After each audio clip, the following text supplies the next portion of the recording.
The following program is rated TV MALV. It contains strong language, violence, and nudity. It is intended only for mature audiences. Previously on X-Men. I don't know why you're doing this to me. I ain't done nothing.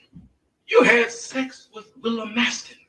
Ain't nothing wrong with that. She's 18 and legal. She's retarded.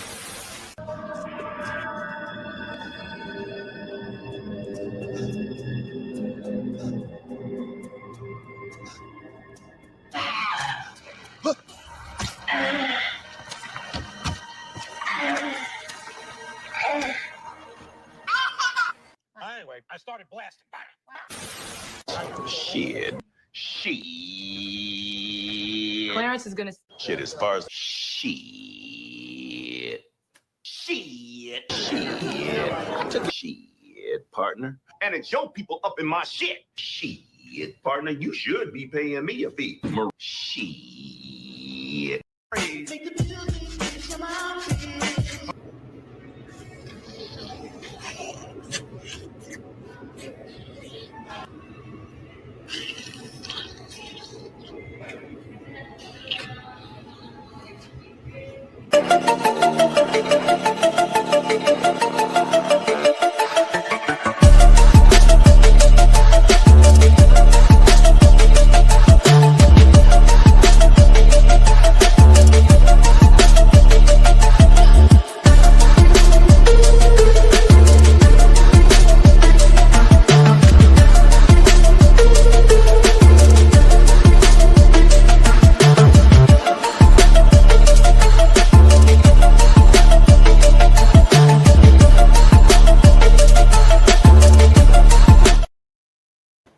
Yo, it's your boy Terry the Black Man.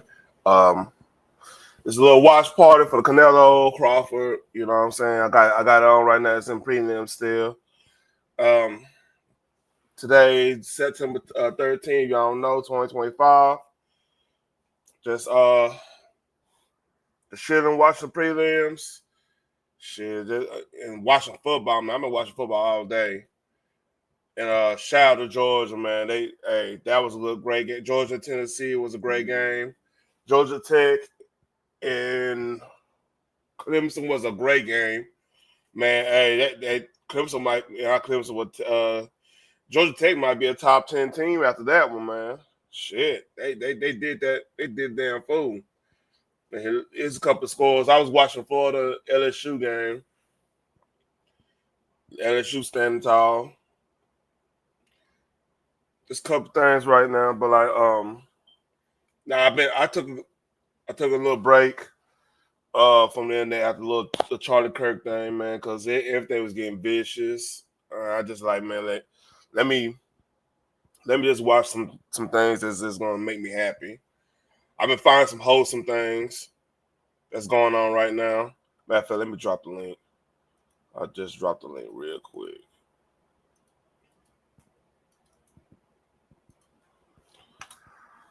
So I might go get me some coffee. I've been up all day, rip and running, and watching football, of course. Yeah,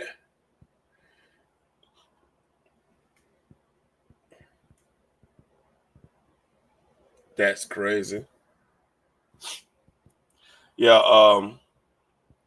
Yeah, that Georgia Tech Clemson game was wild, and the Georgia Tennessee game was crazy.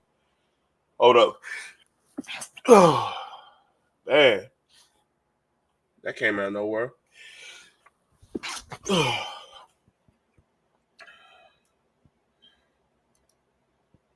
there's some things I like this stuff. Just a little bit off top of the football stuff. I'll talk about that a little later on, but this made me smile. The music on, I forgot. You sure right. I definitely forgot to put it right there.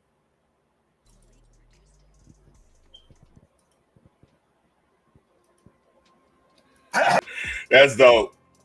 That's dope. I like stuff like that. Like, and shout out to Seth Rogen on there. Everybody just chilling, having a good time, talking about stuff, man. That's how it's supposed to be. You know. That was dope. Had to share that. Let's see, you'll get some more scores. That Vanderbilt, man. I mean, hey, that's crazy too. Ole Miss running away with it. Ain't them. Oh yeah, I saw that. I actually saw that last. Nah, the music got louder.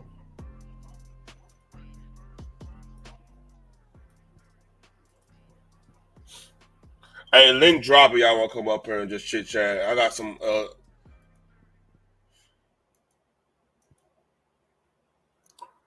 Got like this situation.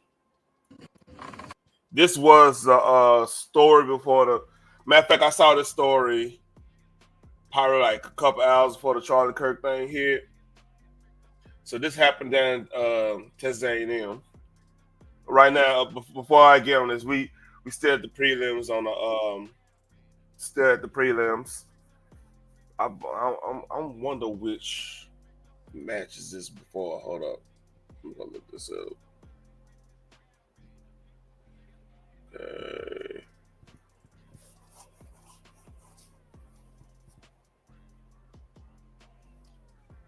Before I go there, they're not showing me the card.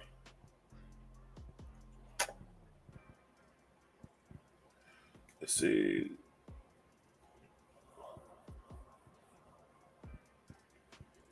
Yeah, they're not showing the card.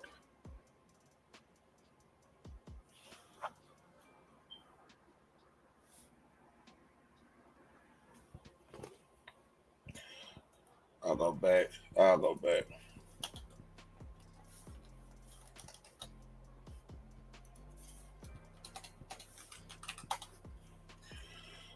Let's see. Oh, they got on UFC.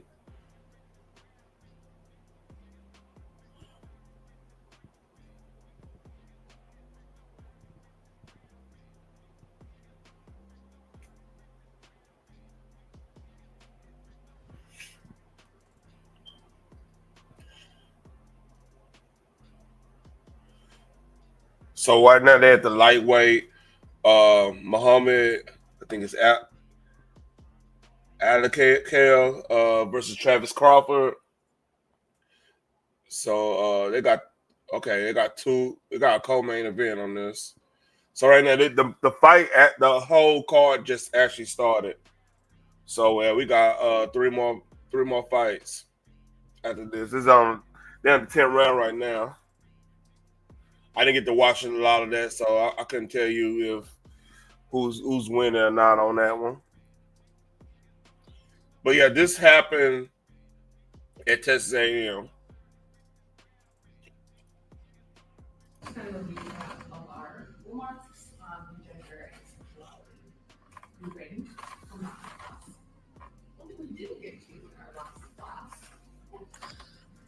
I just have a question because I'm not entirely sure this is legal to be teaching.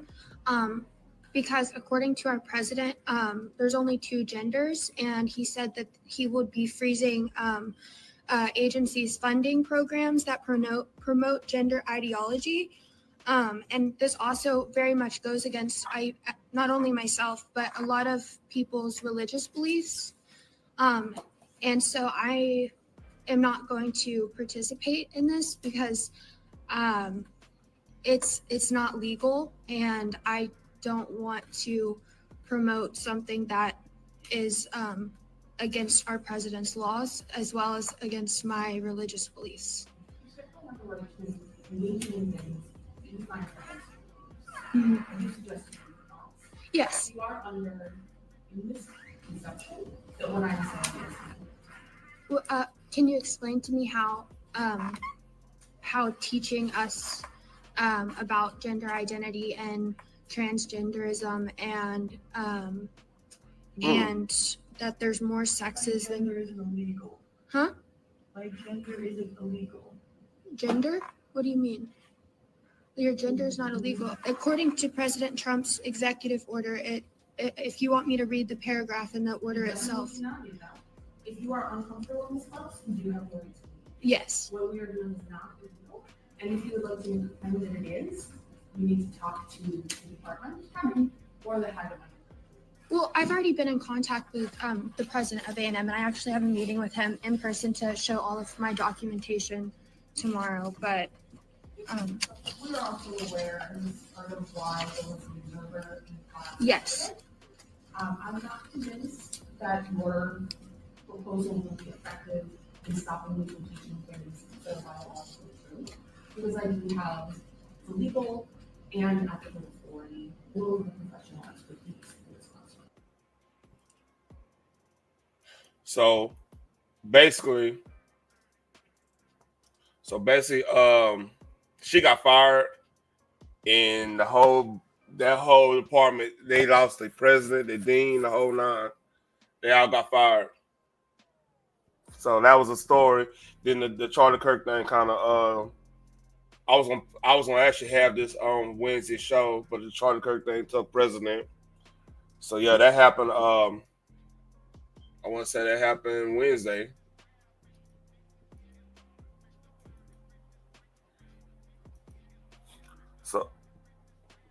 So that we'll see who won that fight.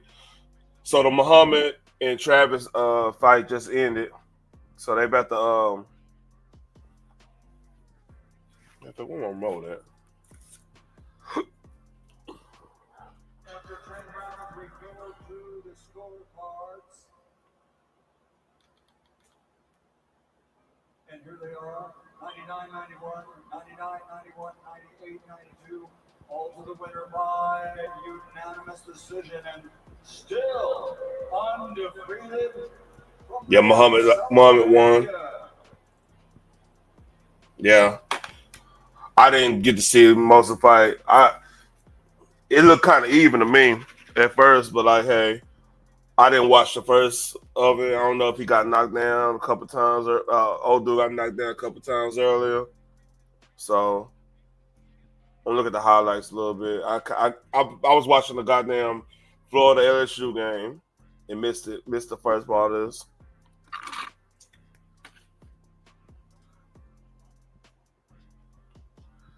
Yeah. I don't hold off drinking my beer yet.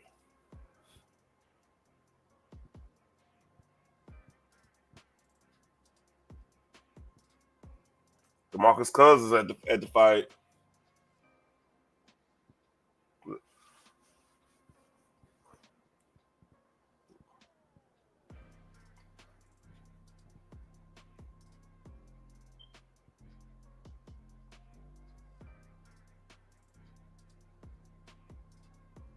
Andy Ruiz.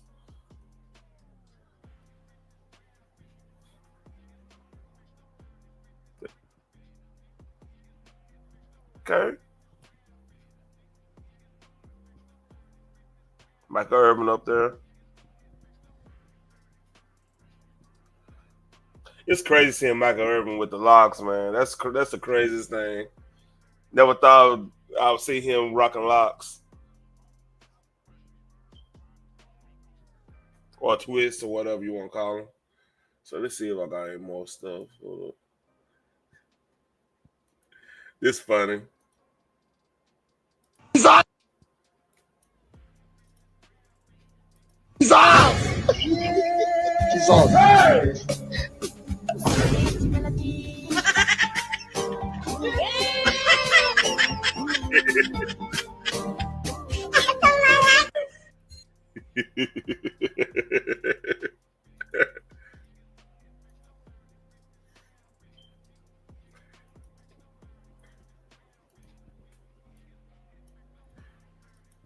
Hold up. Shout out to Meth Man. Apparently they got TikTok, but hey, check this out. Okay, what are we making today? Caramel. Oh, cheesecake. Okay. Yeah. All right. First thing we're going to do, add a cheesecake base. Next, you add caramel dessert sauce. Okay. Add it, bro. Oh, I'm adding it. Hit it! Yes, chef. And lastly, we're going to generously spread out some of these toffee bits. Here's the finished product. Let's go. Yeah? Up there go the glasses. Oh, my God. How's that taste? Good stuff, right? It's good. It's that good. Want to throw your glasses, don't you? Now, Okay, what are we making today? Caramel. Oh, shit. That's good stuff. That's good stuff.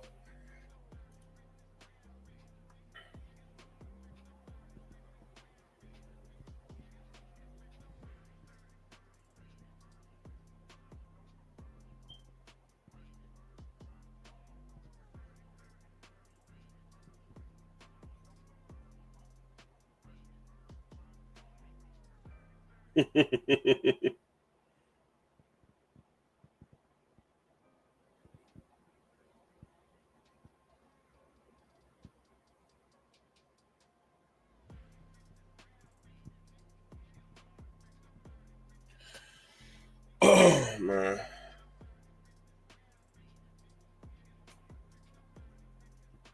Yo. Check this out. This happened in London today. Nobody reported this.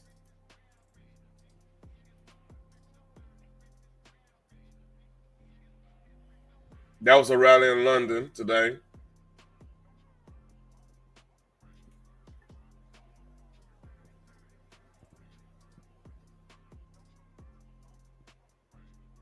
That's crazy.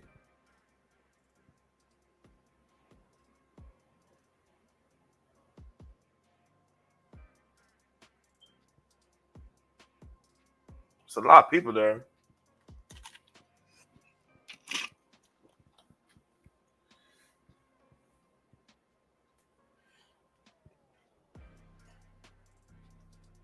No, they already had a rally going on because there's a lot of stuff going on in UK with like people going to jail over jokes and stuff. I've been reporting about it.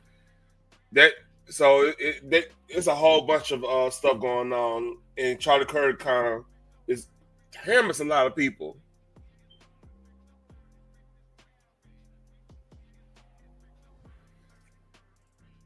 That gotta be 1 million people. That gotta be 1 million people there.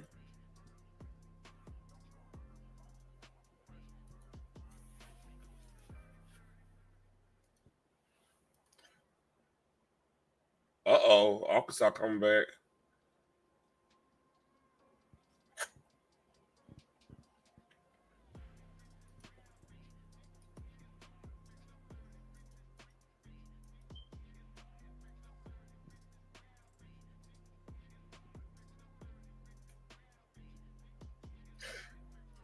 See, this was going to be part of my Wednesday show before the Charlie Kirk thing. I had a lot of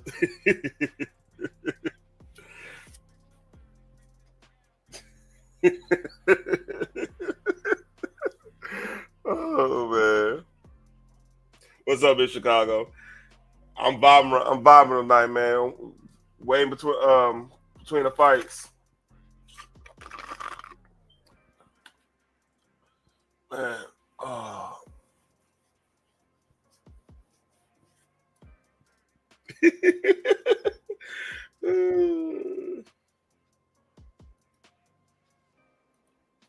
Matter of fact, I had a whole bunch of stuff to go over with Karen's acting crazy.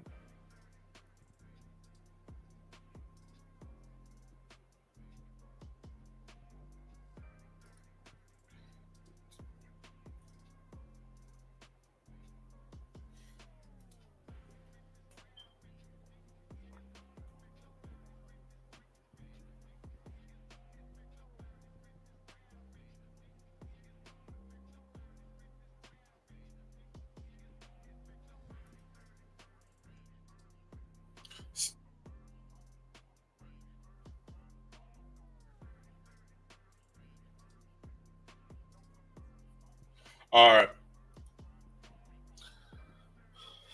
So let me do this before I start.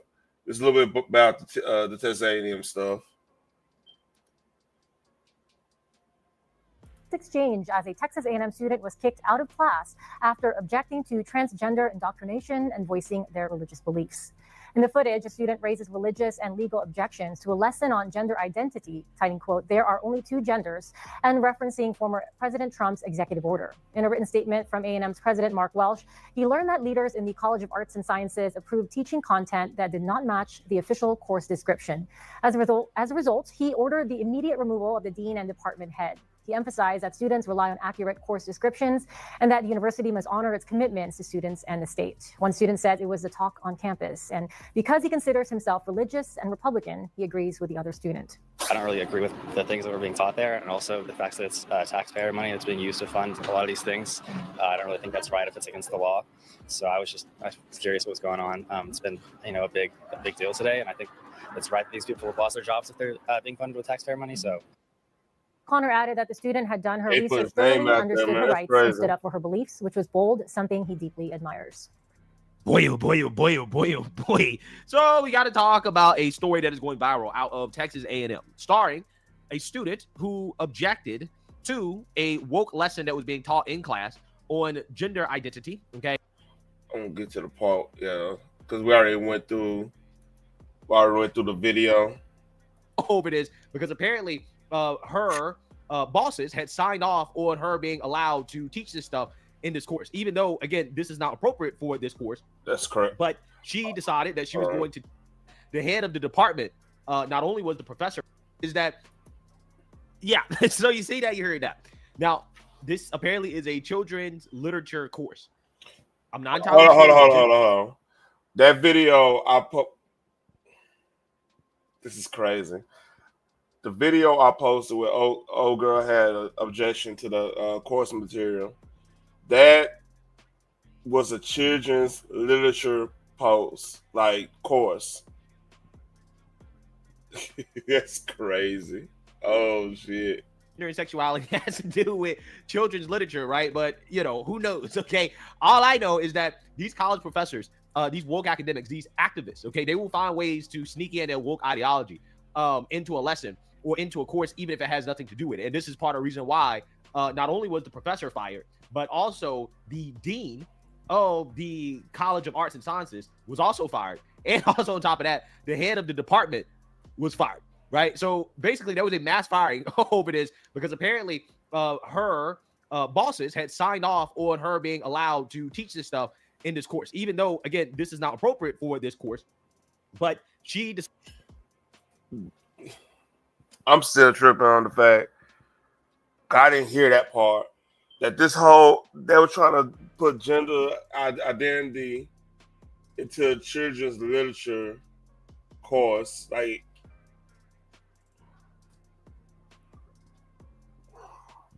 Y'all help me. Why do we need to talk about gender identity on a children's literature course? That's what I'm trying to figure out.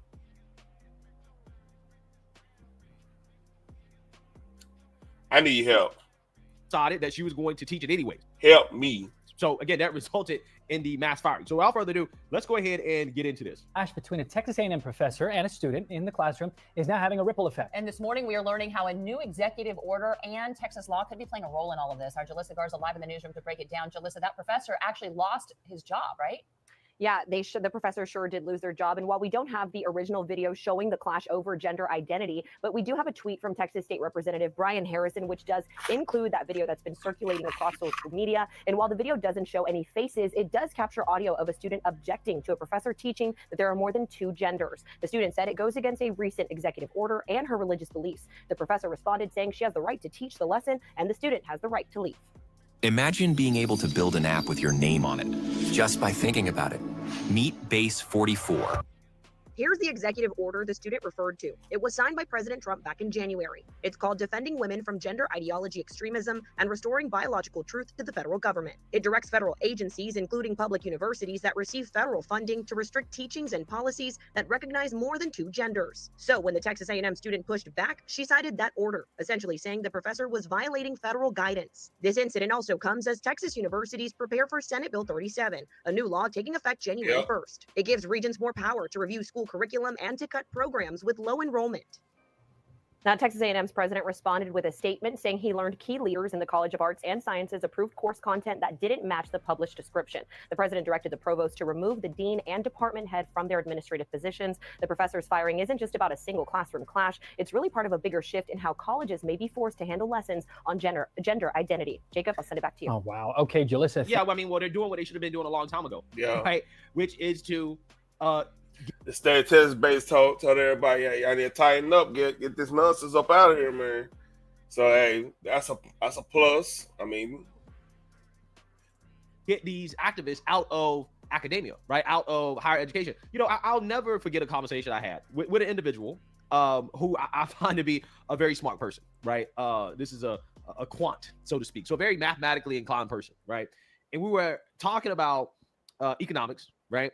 And we were talking about Reaganomics. And this individual basically made a definitive statement claiming that, well, it is Econ 101 that Reaganomics was a failure. Yeah, look, man, a lot of people have been taught economics. That's a whole nother argument, whole nother story. Because, like, there's different type of schools of economics, like Austrian, Keynesian. I mean, I'm just making it's more than that, but like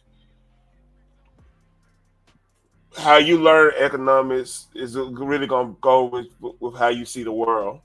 Like, do you see the world as? I mean, that's a whole. I'll talk about that one day, man. It's a whole different ball of wax to go through when it comes to economics, and a lot of people don't understand that a lot of economics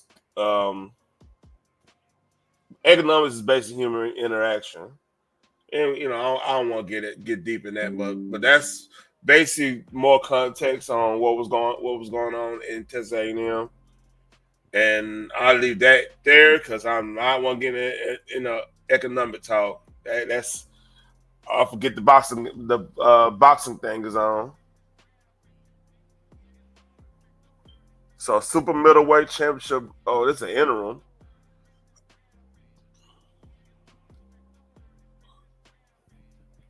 So that's the next match. Christian. I don't know if the Billy. I didn't see how they pronounce that. Well, I didn't hear how they pronounce that.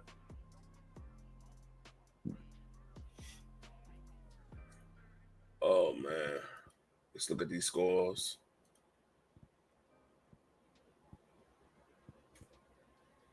And okay, oh shit, Notre Dame came back. Yeah, it's going back and forth up there.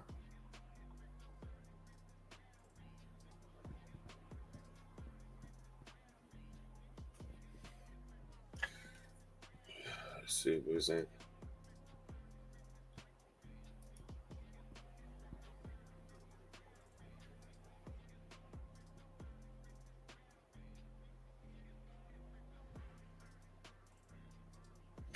And what's crazy now, like a lot of people who've been celebrating old dude getting shot, getting unalive and everything, they are they losing their jobs because people reporting them.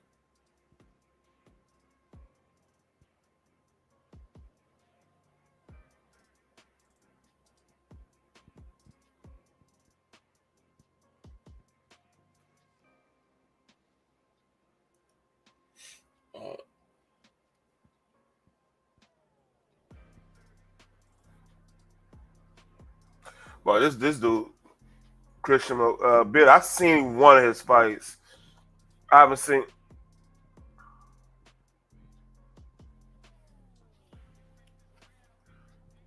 Yeah, this dude might watch homie from Guatemala.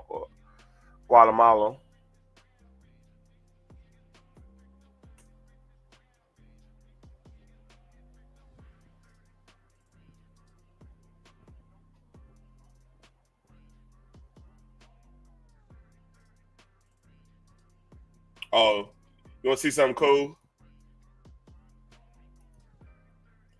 This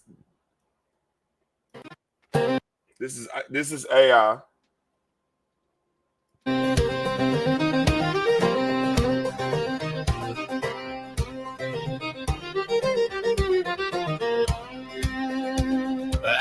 past the stars where the maps run thin.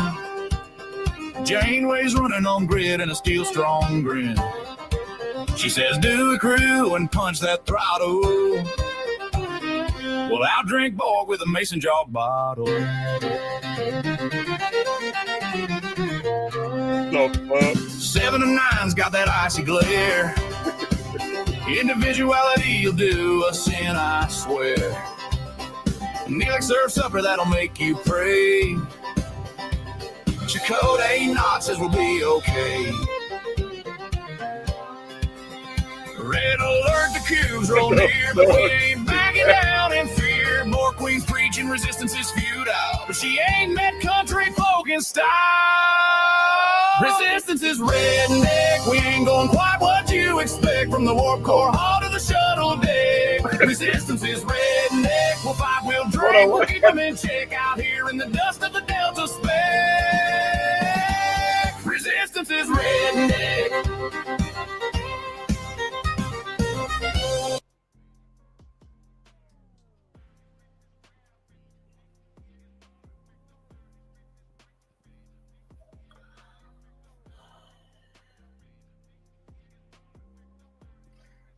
I'm starting to like AI.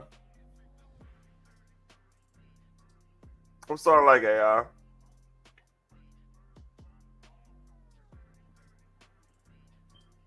Okay.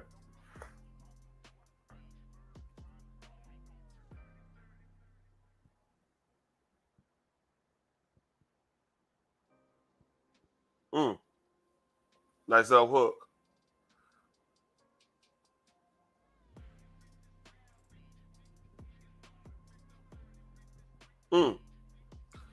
So it look like Lester Martinez trying to do the old Philly shell. And Christian Billy do a little of the peekaboo.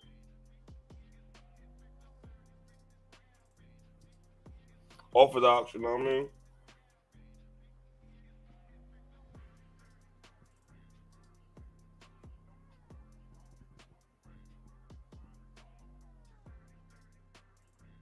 Yeah, throw a couple jabs in that, Christian.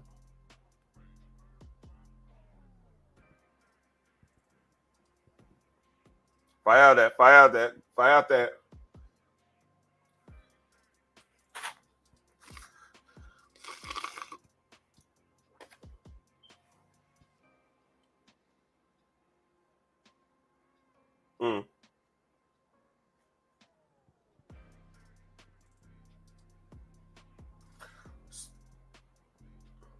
Like Martinez trying to bait him in, keep his head down, hit him with the uppercuts.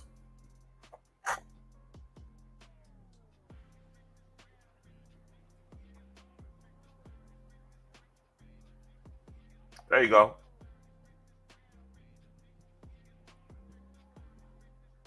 Good round. This might be a good fight, y'all. Real shit. This might be a legit good fight.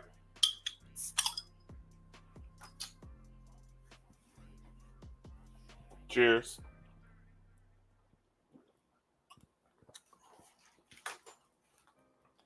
Oh, don't fall off.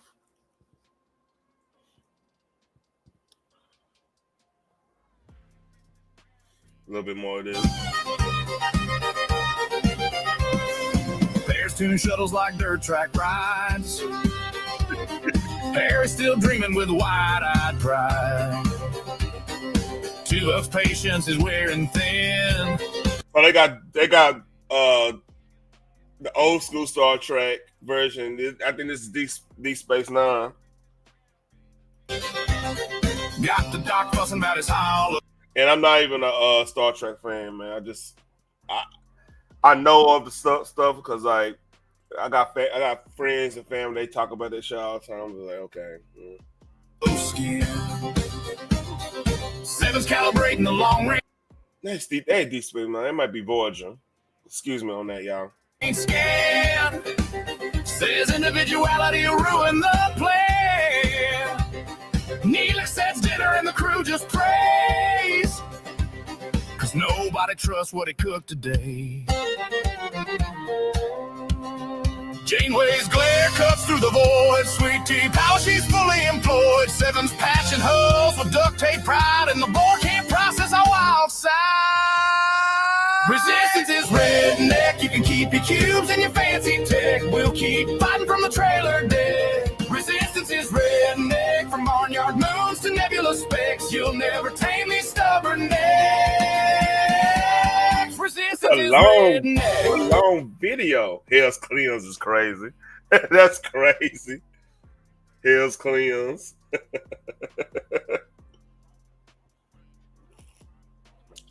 Back to the fight.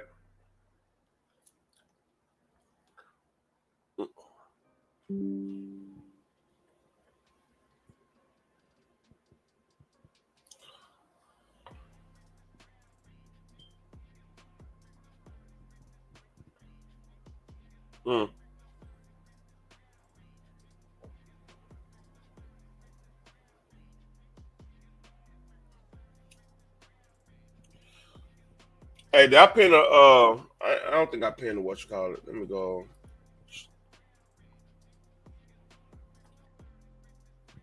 Let me go back.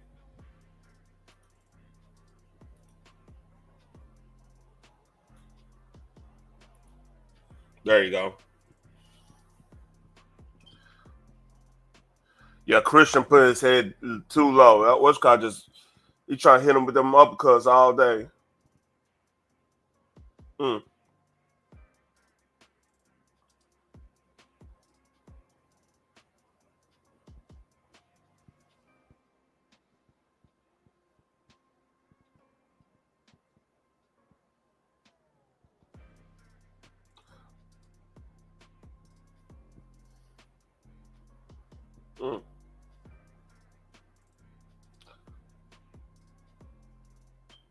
Work the body a little bit, Christian. Work the body. He head hunting a little bit too much. Yeah, he head hunting way too much.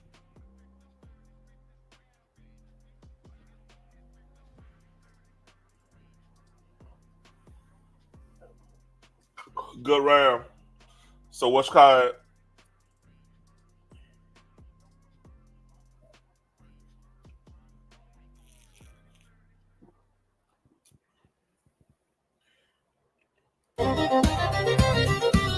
Resistance is redneck. Resistance is redneck. Resistance is redneck.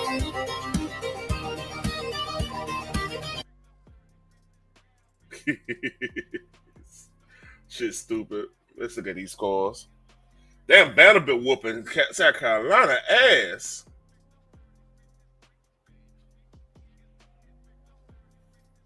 Man, Zeus better worry about Vanderbilt, man. They legit.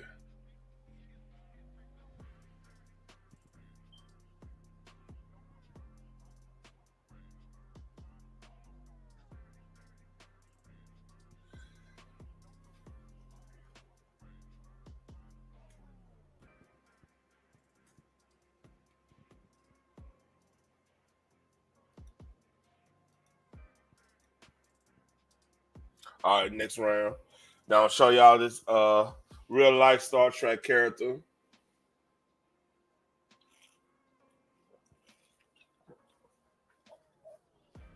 Okay, he get him now. Chris getting him now.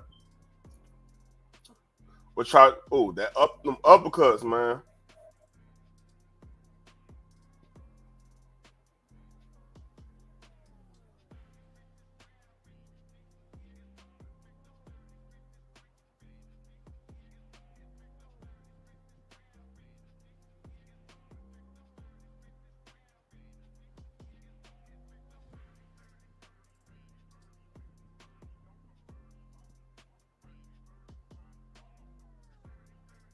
I don't like Chris let him push off him every time he get real close. He push off.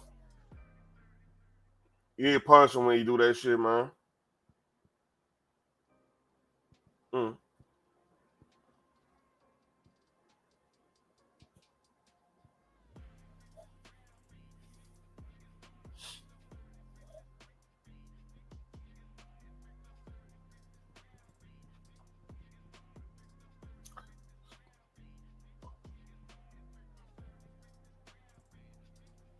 Yeah. Yeah, Martinez pushing off like crazy. Every time he lean in. Ooh, nice right hook by Martinez. Mm.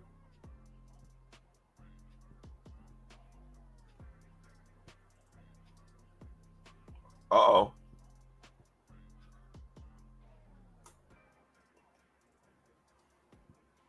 They stay in that pocket a little long, man.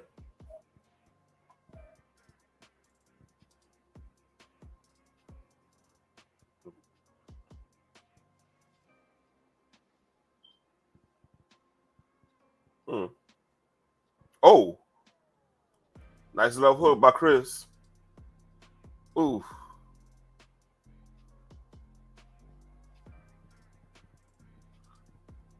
Ain't no running, man. They in that pocket for real. Ain't no running.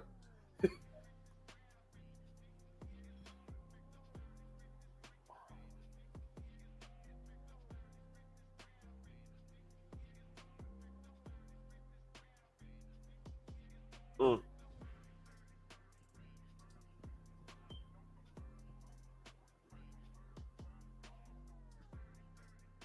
This is a good fight.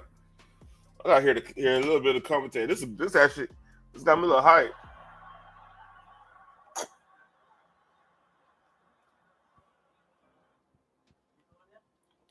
Oh, they won.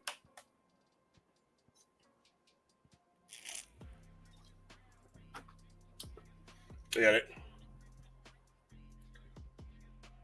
Here's a real life soundtrack character. Hey guys, Brittany here.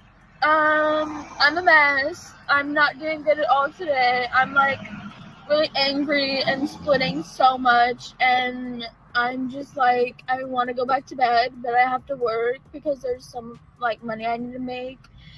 And where do you work at? Because I don't want to go there. By the way, I don't even want to be a part of that. I just need to know where you work at so we never go ever in my life. I have a horrible headache, and I just can't stop splitting. And if you're familiar with splitting, it's basically like getting angry at people. I wonder why she have a headache. Can y'all help me? Why would she, I bet the two things in her nose is contributing to a headache. Just a guess. And like not being able to control it and stuff like that. So yeah. I don't know the exact definition of splitting, but I could tell I'm doing it right now. I also just realized I haven't taken my meds in like 2 days, so you know that could be contributing to this also. I'm just like, I literally don't know what to do. Anything I put on like music wise to listen to, I'm literally sobbing. So yeah, I guess I'm just gonna listen to music and cry.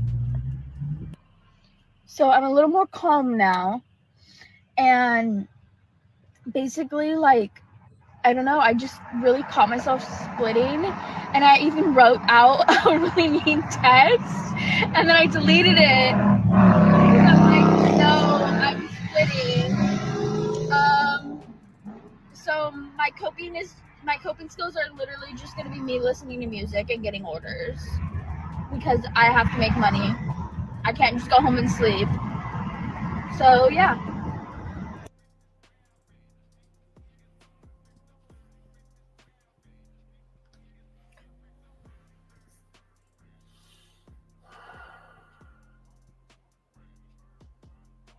I don't know what to say.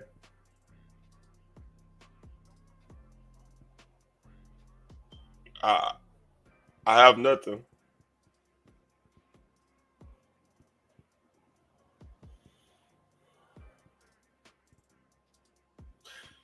I almost want to say this is why spanking isn't bad. Because somewhere, I ain't want to go there. Yeah, fuck it, I'll go there.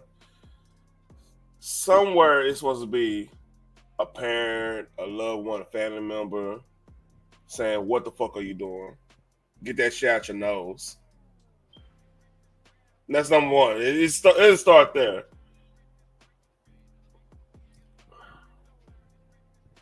Phoenix, I need your help on this one. I have nothing. Everything I want to say is fucked up. I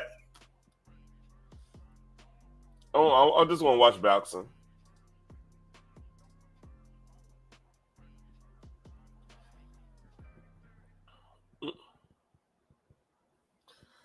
Oh man, I think Chris is punching himself out. I'm in the vibe now. He threw a lot. They throwing a lot of punches out there. They super middleweight.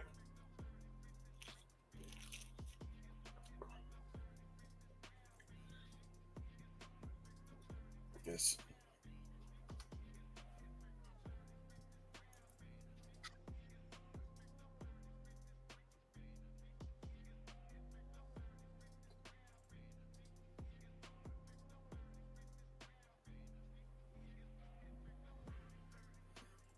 You sick too? My youngest was sick Friday.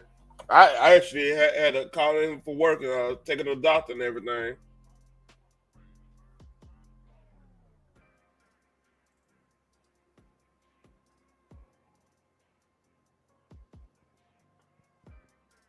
Yeah.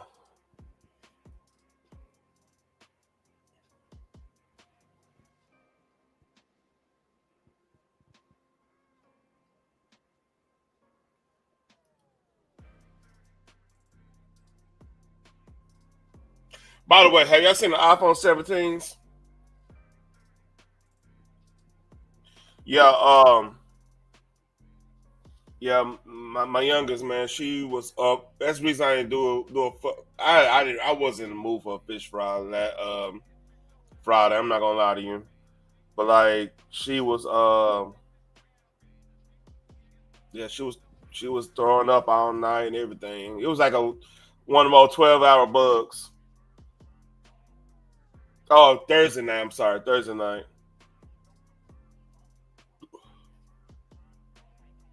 No, I ain't say if you were interested in it. I just didn't have y'all heard about it.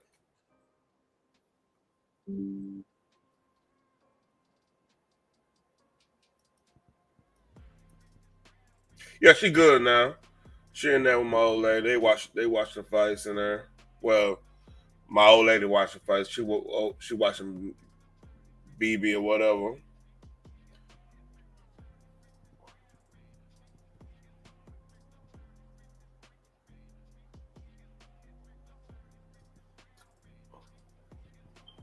Mm. Mm. They keep on.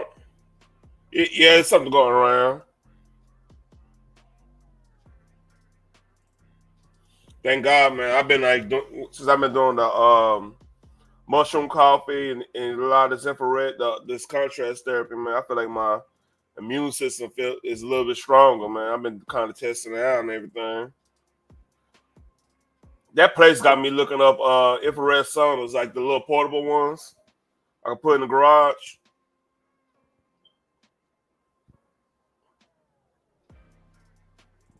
Mm.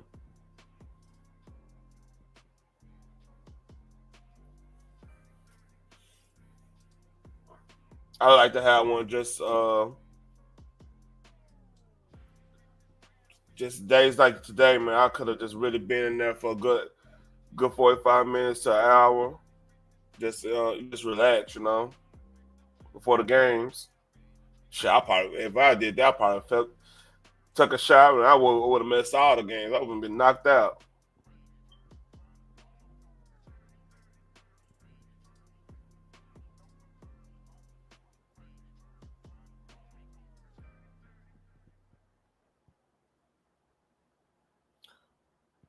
Okay.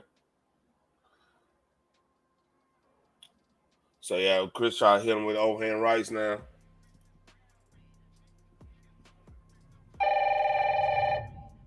It's a Resident Evil 9 trailer, real quick. Since we're waiting.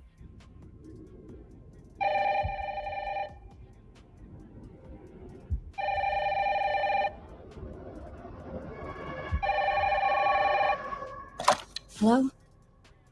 Yes.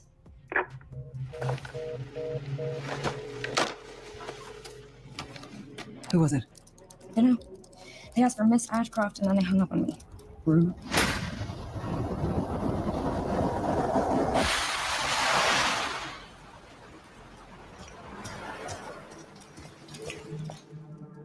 Oh, you're FBI? Investigating all these strange deaths, huh?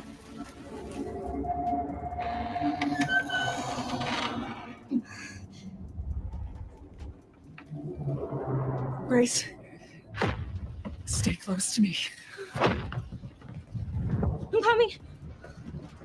Keep moving. What's wrong? I'll explain later.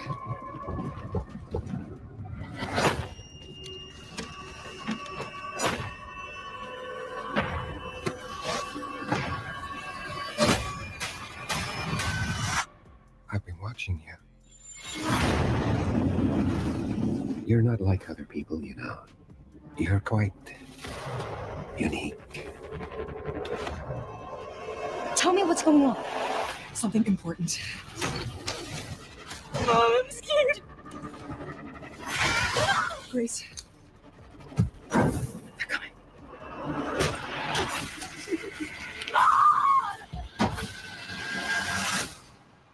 There's no escaping your destiny.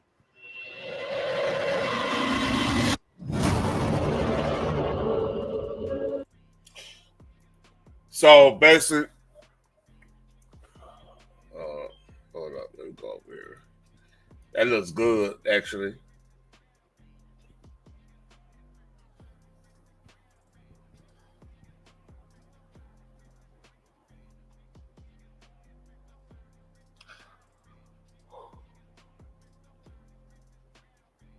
Oh, okay.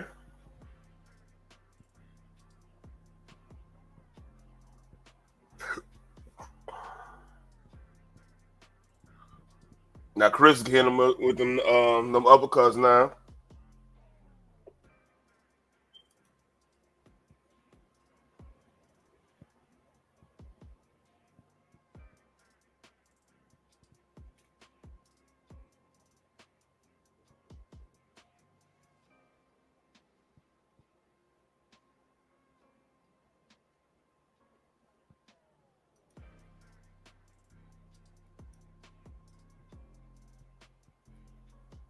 Mm.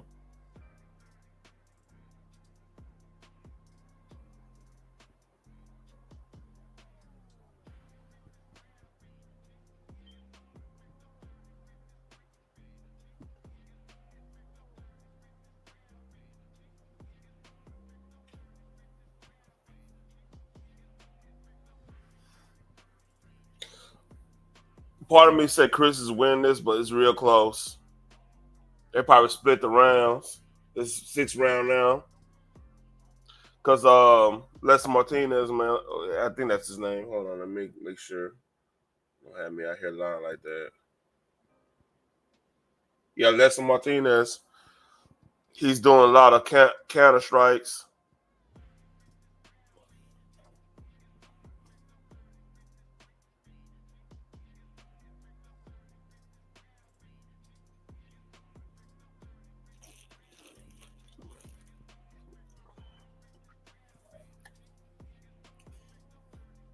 Let's see what.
I say that for later. Thank. I'm over here finding more material for Wednesday.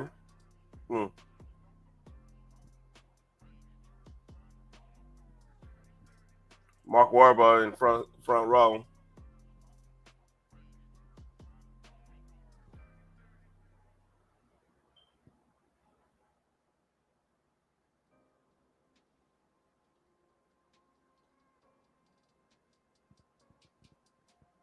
Yeah, they got Chris winning on a non-official.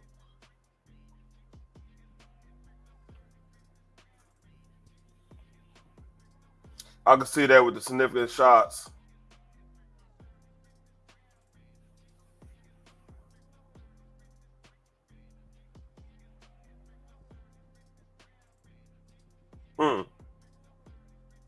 Nice left hook.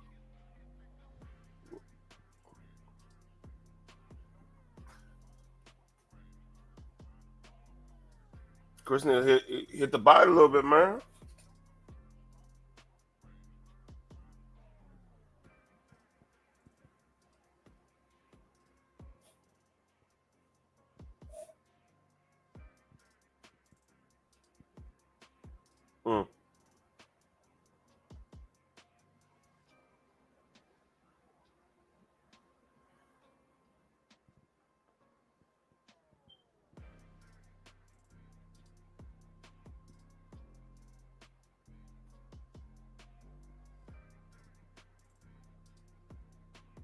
There you go. There you go. There you go. Chris about to win this. Yeah, he's starting to go to body now.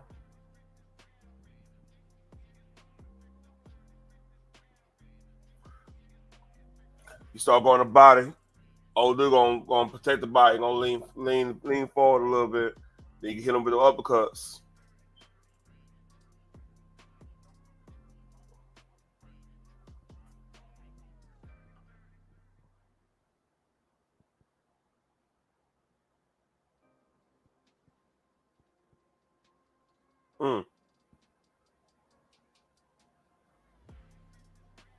Yeah, he leaning in, so that's how you get the headbutts in. But like, you uppercut that shit. Stop that. That was a good round for Chris. Christian. I think I don't know how they say his name.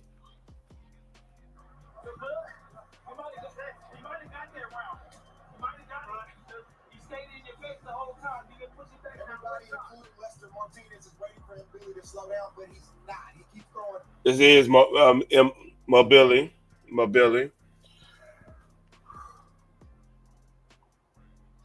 Yeah, Mobility ain't gonna he ain't gonna slow down, but like, so the strategy was keep pushing him because he got all the Mobility got all the muscles. He figured he'll tire him out, then he could have a late stage flurry and stuff, right?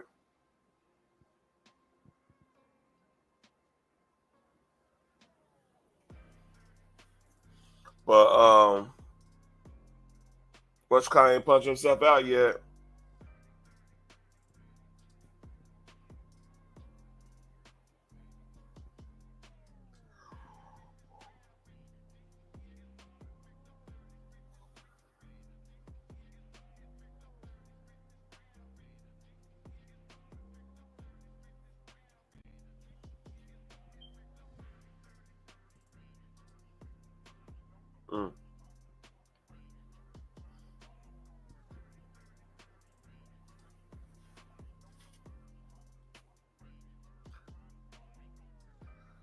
Yo, that's the one do all the counter strikes.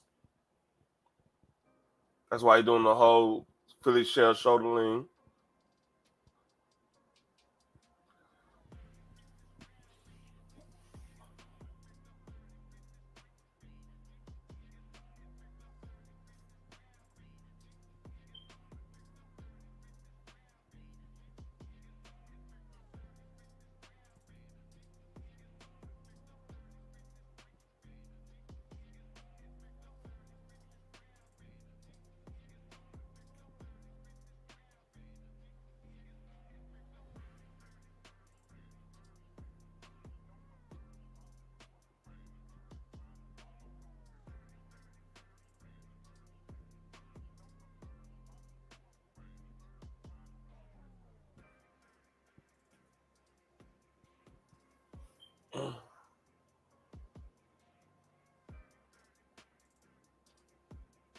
Damn.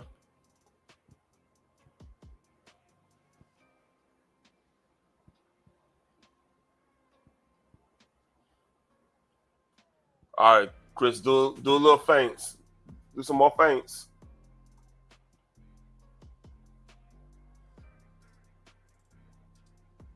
Ooh.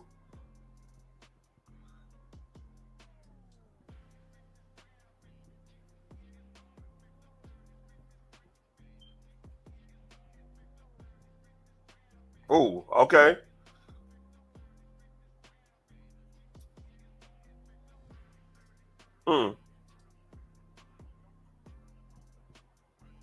Man, shout out to Chris fucking cardio, man, with them muscles.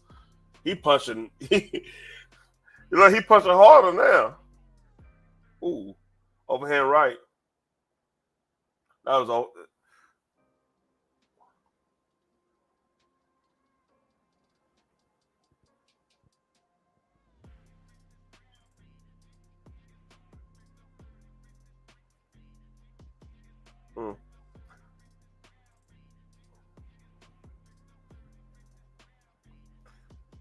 Can't complain about him hitting the back of your head. You keep leaning forward, man.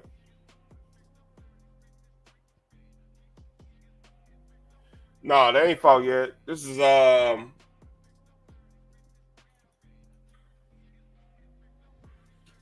got 2 more fights after this. Well, 1 more fight after this, and then it'll be the main.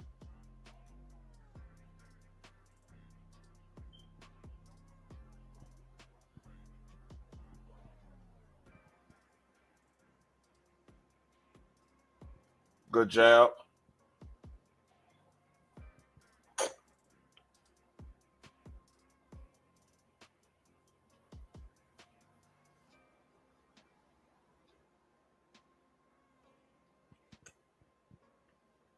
Damn, Vanderbilt beat South Carolina ass.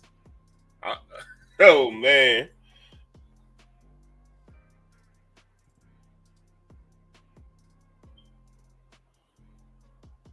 I got to text what you call it.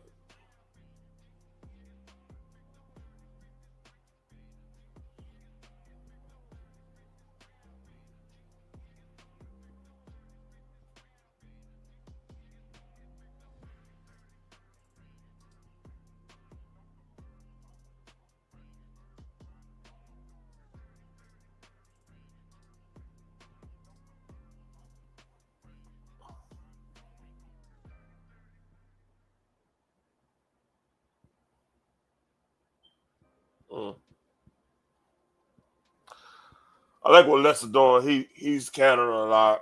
I like that. He's doing a lot of count.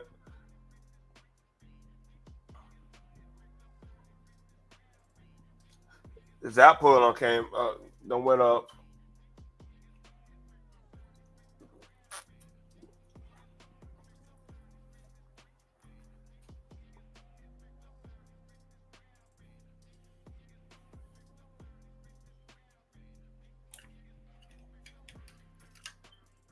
This thing's so long.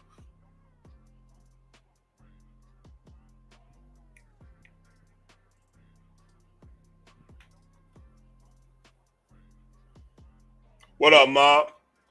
Hey, link pin, man. I'm just watching prelims and just shooting the shit right now.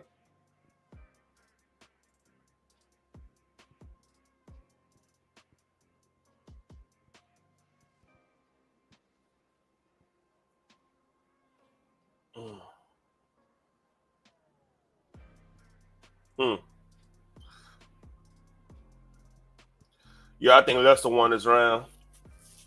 He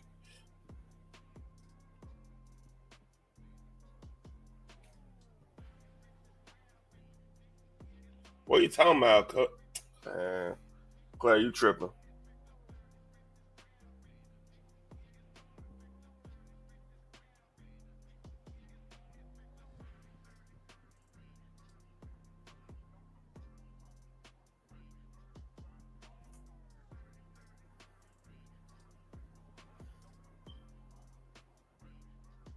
Man, when Chris go to that body, man, then he hit him with the uppercuts. Like he making Shit, he can make a living doing that all night tonight. Cause what you call it, man? He literally pushed him with his head, and they didn't call a headbutt on that. Okay, man.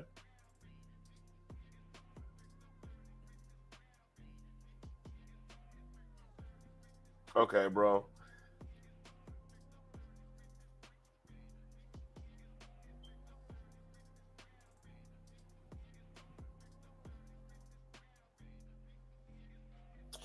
Oh boy. Do I know you feel? God damn, Claire, you're a trip. You're a trip, girl.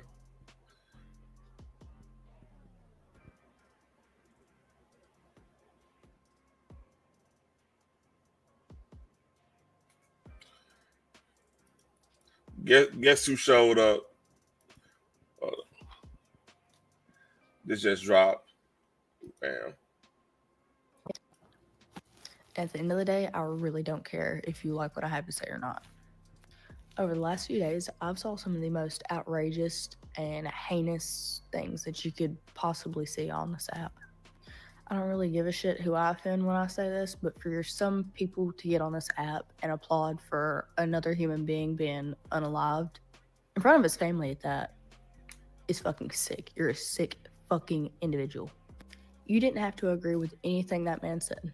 Not a single thing he said, preached, practiced, anything.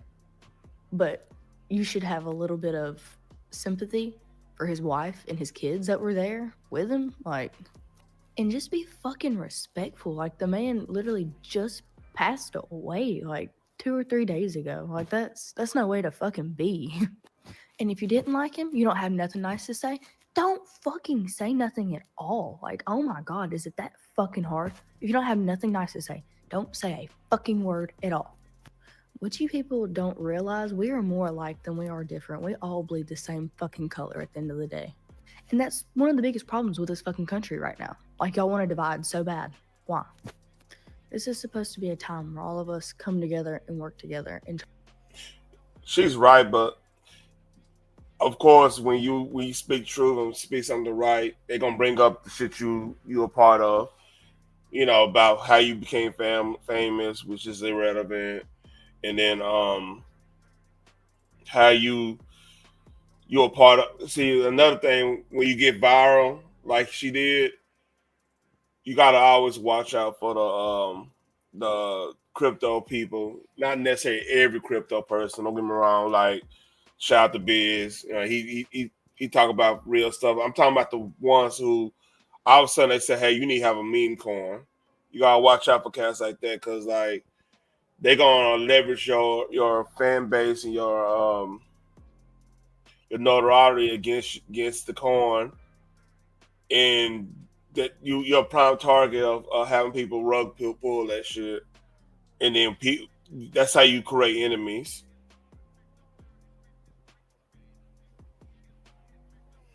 Well, I mean, honest got truth.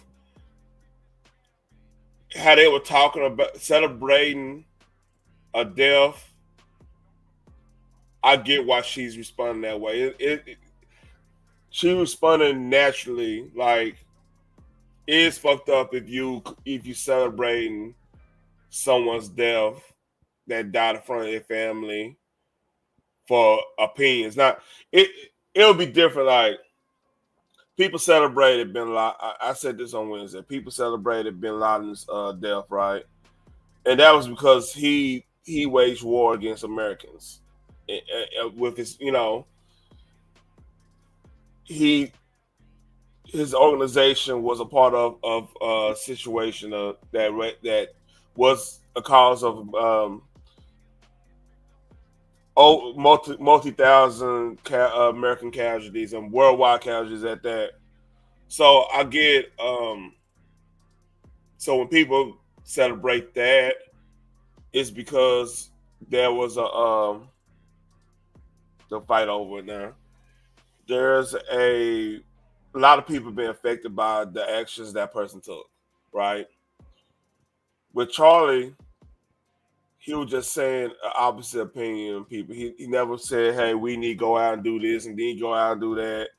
It was more of hey, he called out a lot of the stuff that a lot of talking points that he challenged the talking points, which that's no different than Frederick Douglass challenging the whole institution of talking points over slavery, or like any other thought leader attacking the status quo. Like that's the whole point of the First Amendment, is to attack the status quo, and we eventually become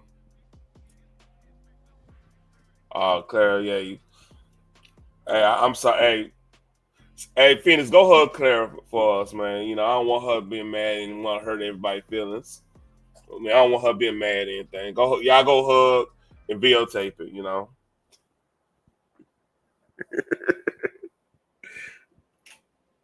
Try to make this country so much better than it is. And it's not going to get any better unless we do that.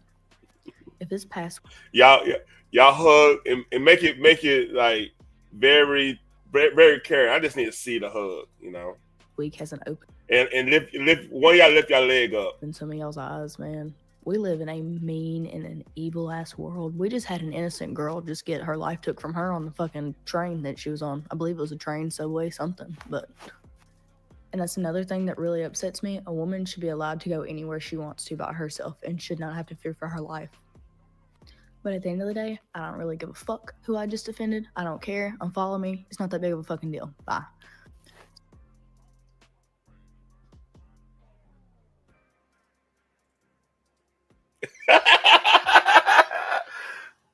Let's see who won.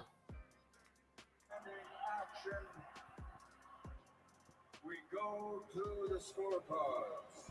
Patricia Moore-Starman scores at 97-93. She has it for Martinez. Chris Milori scores at 96-94 for Mbili. Glenn Feldman scores the contest 95-95, a three-way split. I knew it was gonna be a draw.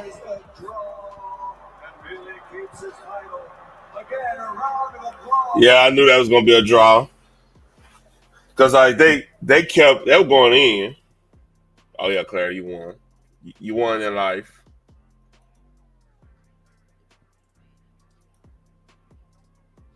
I ain't mean to do that.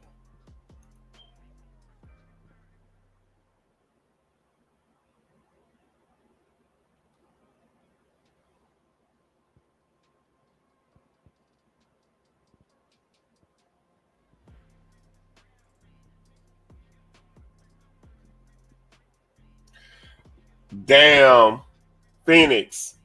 Guess who agrees with Ari Spears' motherfucking ass?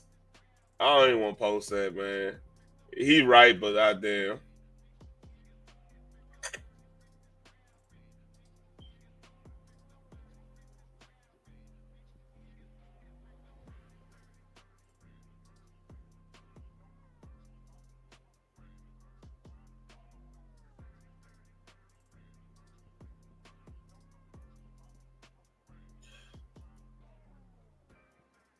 So it's crazy. There's 40,000 instances, 40+ thousand individuals counting who celebrating Charlie Kirk's passing. It's a database they got. So it's crazy, man. Like, hey, people ain't playing around.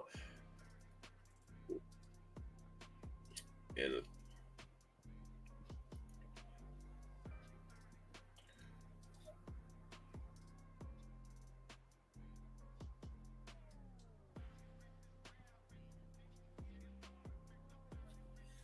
yeah, damn. Florida 1-2. I think Napier gonna get fired, man. Now, Ole Miss won. Let's see.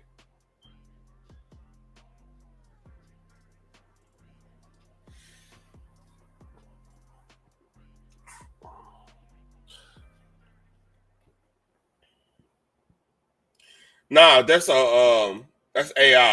That's an AI thing for Star Trek. If Star Trek was at a trailer park, That's what that was.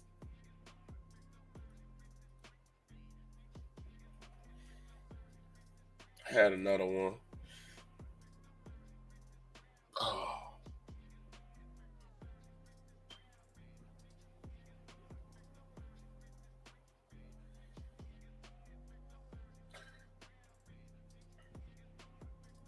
This one for you, Clara, right here.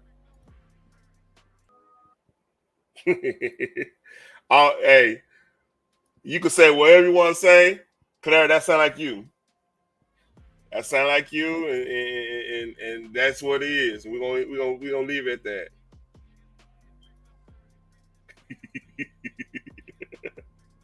I know. I fuck with you, Clara. God damn, you old serious ass.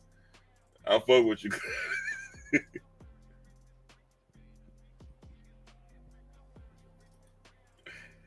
Oh yeah, this is funny.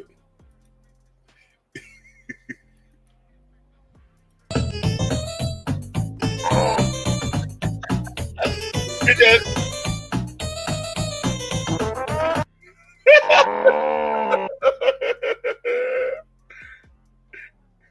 Get your motherfucker's ass on somewhere. Got that stick of me. I love Twitter. I love TikTok. I would have a TikTok, but I don't like it that much. I like it, but I don't like it that much. You know what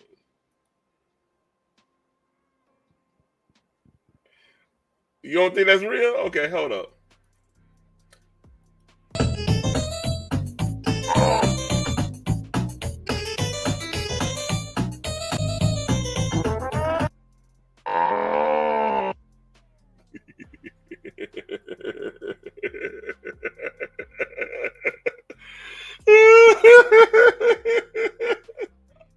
Hey, if it ain't real, it's hilarious.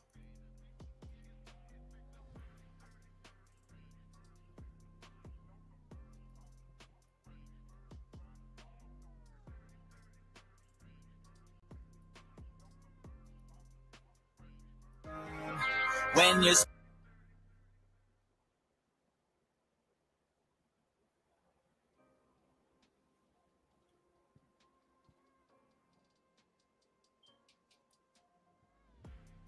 Yeah, black don't crack.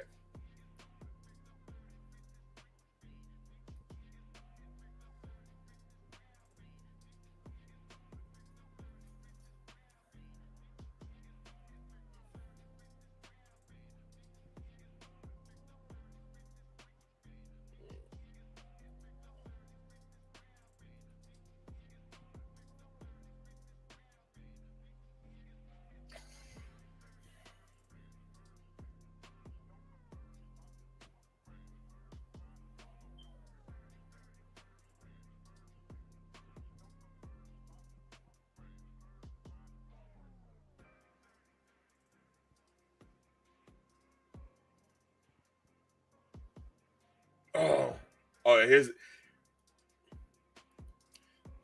Hey, this the next generation version of that situation.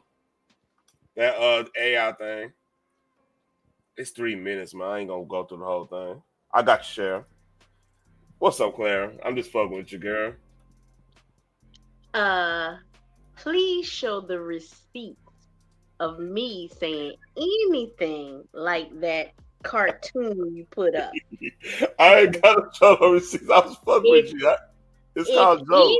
Anything, I am always both genders. I am never one-sided, ever.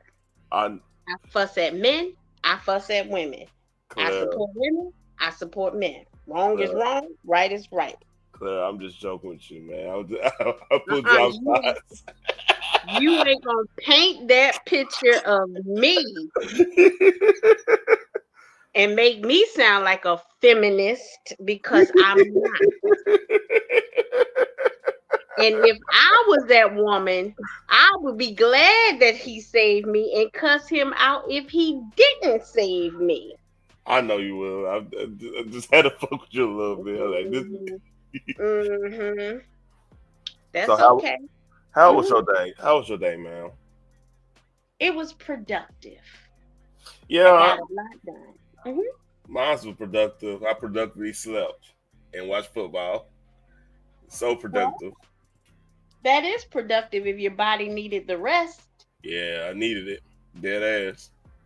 Hmm. Yeah, I did me some Pilates in the morning. You know, do the whole Pilates thing, and I chill. Make sure you can't be out here all tensed up in the streets, man. You know, I chopped up 3 parts of my video from when you first hit my panel that I am going to make into videos. Oh shit, here we go. Of our first conversation together. It's already ready to go. I'm just waiting for the monetization to kick in first because I want to get paid off of your video.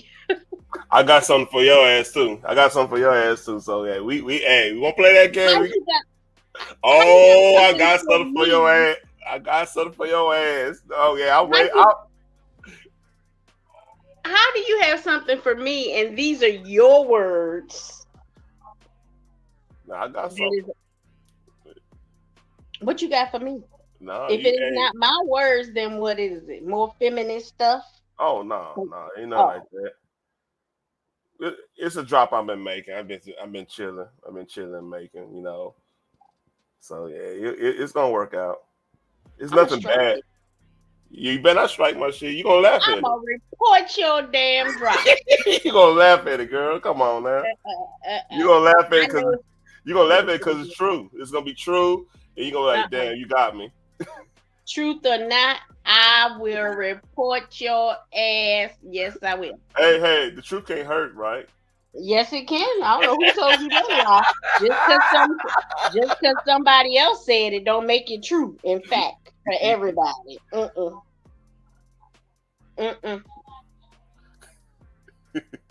I'm not one who believed that just because somebody else said it, that it goes for me too. That's great for you. That ain't what my mama said. Yeah. Nah, you're gonna laugh at this one. I don't necessarily go and be ugly and be through all that stuff like that. I ain't like that. But this one, it's true to form. It's your personality. Because like the first time you said it's 2 times like I didn't know I stepped on your toes. I was like, hold up. That's back on Odom's channel. And then I wasn't sure who you was when of course you was doing the whole you're doing the whole thing against who. I ain't gonna go in detail. I'm like, man, maybe there's like multiple people. I don't know who this is. So then when you start doing your own thing, I was like, oh, okay, cool, all right, and congratulations on your your channel and everything. I wasn't even upset with you, Teran, when that happened. You know what I was upset about? What's that up? I, at that time, could not hit the panel and speak my own voice. Yeah. So I would have just been typing in the chat, and knowing my personality, I would be in all caps and it would sound like I'm hollering at y'all, screaming at y'all, which I would have been, but differently. It's a different kind of holler and scream from the chat. Yeah. So I just left because I was like, you're entitled to your opinion. Who am I to tell you not to have that opinion? And if I don't like that form of conversation, then go take my ass somewhere else. That's all. I wasn't mad at you at all. And I think I figured out what I need to start doing is when I talk about things like that, stipulate that this is how the powers to be is working between both like the black man and the black woman, because it's a work going on. Like, in wrestling they got a term, a work. That means like it's a game going on to like separate and just really stipulate that part, because like that's really what I'm on. I'm when I talk about like stuff like that, it's not necessarily to divide. It's to be like, hey, this is what's happening. Yeah, I need to pay attention to what's going on. This is what the media is doing. This is what, whatever's doing. You know what I mean? To get us to not be on the same accord. And my background in all of the Black Power movements I've been a part of in my life, it's like a violin playing. Been there, done that. doing that 20 years ago. So to me, it's like when I hear people say, you got to reach out to the youth. And like they did that when I was young. Yeah, it was everybody. a youth problem. So it's like, yeah, okay. Yeah, and the thing is, like, all that, what needs to be done is we have to start fixing ourselves, be 100, and we just end it at that. Look, everybody need to be building everybody up. If you unless you don't want to be built up, and a lot of people don't want to be built up, so we have to kind of be like, all right, they want what they want. We're gonna go do our own thing. It gotta be like that. It sounds fucked up, but it gotta be that way. I think we were created intentionally different so that we can train ourselves, so that we can learn ourselves. Like, there's a reason why we have all of these differences. We were created with these differences, be it zodiac signs and this and this and this. Why are there so many differences? Because there's something in each of us that has to learn how to unify with other people, be it their gender, their color, their age, their disabilities, whatever it is. We need to overcome that within ourselves. And until we overcome that within ourselves, it's always going to be a problem, because it's supposed, and this is just me, I hear you on that. Supposed to be. Like, some things we have to accept that, God, did you think about this? What's the purpose for the mosquito? As an argument to that's a way DNA get transmitted too. That was another way DNA get I mean, you can make an argument in that. You can make an argument because, like, they suck our blood, but then every animal produce some type of waste, where that waste probably help make a flower with the pollination or whatever. I mean, we don't know. Like, it's a lot of scientific ways that could work out. No different than, like, what's the point of a buzzard, right? Other than you basically clean up decomposed bodies. That's basically what it is. You but know, it's like, I mean, I don't know. It's just me. I know. You estimating, you giving hypotheses, educated guesses, and I'm going to keep it simple.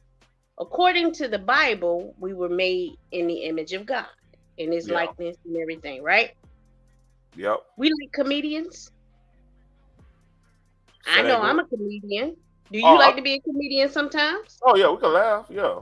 So if I'm made in the likeness of my Creator, then my Creator is a comedian as well. Why did He make the mosquito? So He can watch us pop ourselves. And why did he have to make the spider creepy, crawly, scary? Why did he have to make it like that? He thought it was funny. Why did you have to make our blood cell, the cells in our bodies or the germs in our body look like swamp creatures? And people actually make movies, scary movies, from the way the germs in our bodies look. Why did you have to make it so scary looking, God? Because He thought it was funny. So many things that we go through in life and we're stressing over it, He just did it because probably He thought it was funny. If we funny, why can't God be funny? That's an argument for that. I try not to. I mean, I get what you're saying though. It makes you think that, but, like, then again, like, maybe we shouldn't be Ooh, that's a nice knock. That's a slip. Okay. Maybe I'm watching boxing. By the way, Sharon, Claire, if you don't know, but, like, maybe we should be taking a lot of stuff in life so serious. There's a serious part of it, like there's a part in the Bible too. Like, hey, you play around with His name, you play around with Him. Yeah, he gonna sit you down. You think you're bigger than Him, He gonna sit you down somewhere. That's all in the Bible. That's countless stories on it. Everybody who failed, thought they were bigger and better. So And it's go ahead. Oh, you got it. And it's crazy because that's an element that's missing in all of the holy books that describes God. Where is the sense of humor? Because we all have that. And if we are created in the image of God and we came from, then why doesn't he have a sense of humor in any of these books? So that's a good explanation for that.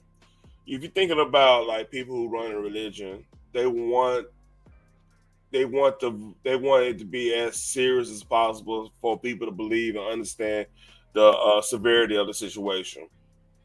So when you coming in with that, and you come in with reverence, like if you have a serious dead, right, and then he cracks a joke out of nowhere, with all the times he's been serious, it's gonna hit different. It's gonna hit weird. It's gonna be like where this come from? You're gonna start thinking about the joke as serious when it's actually just a joke. Does that make sense? Like the story with the fish in the Jonah sitting in the belly of a big fish for 3 days and 3 nights. God, you funny. Cause where that fish at? And who can sit in the belly of a fish for 3 days and 3 nights? Or Shadrach, Meshach, and Abednego inside of a fiery furnace, and David or Daniel inside of the lion's den. God, are you being funny? Yeah, I mean, honestly, and honest got truth. You read that story about Daniel and the lion's den. It's like he wasn't necessarily trolling Daniel. He was trolling. That's the Babylonians, right? Correct me if I'm wrong. Was it Babylonians or Assyrians? I get them mixed up. I don't remember that portion. I never got into who was who as far as the enemy at that time. I had already read the stories before grasping that portion of who was in control at that time. It hadn't gotten to my mind frame at that time, so I don't remember. Matter of fact, you're gonna make me go look this up. I think it's Babylonians. Because they were captured every time they acted a fool. They got captured by somebody, right? Yep. So when black folks act a fool and we got captured by the Europeans, why we acting like we don't understand? What did you do? Oh, it's the Persians. Yeah, it was Persians and that. Yeah, I knew it was one of three. Because like if you know anything about like that area, it was like changing management. You know what I mean? Yeah. Like yeah, all that's supposed to be like the garden where the Garden of Eden's supposed to be at. But hey, who we know? Who knows that? But like pretty much changing the whole change of management situation. Change of guard. You had Syrians. They were assholes though. They were assholes. But then the Babylon. Go ahead. It's still a recycled thing over and over.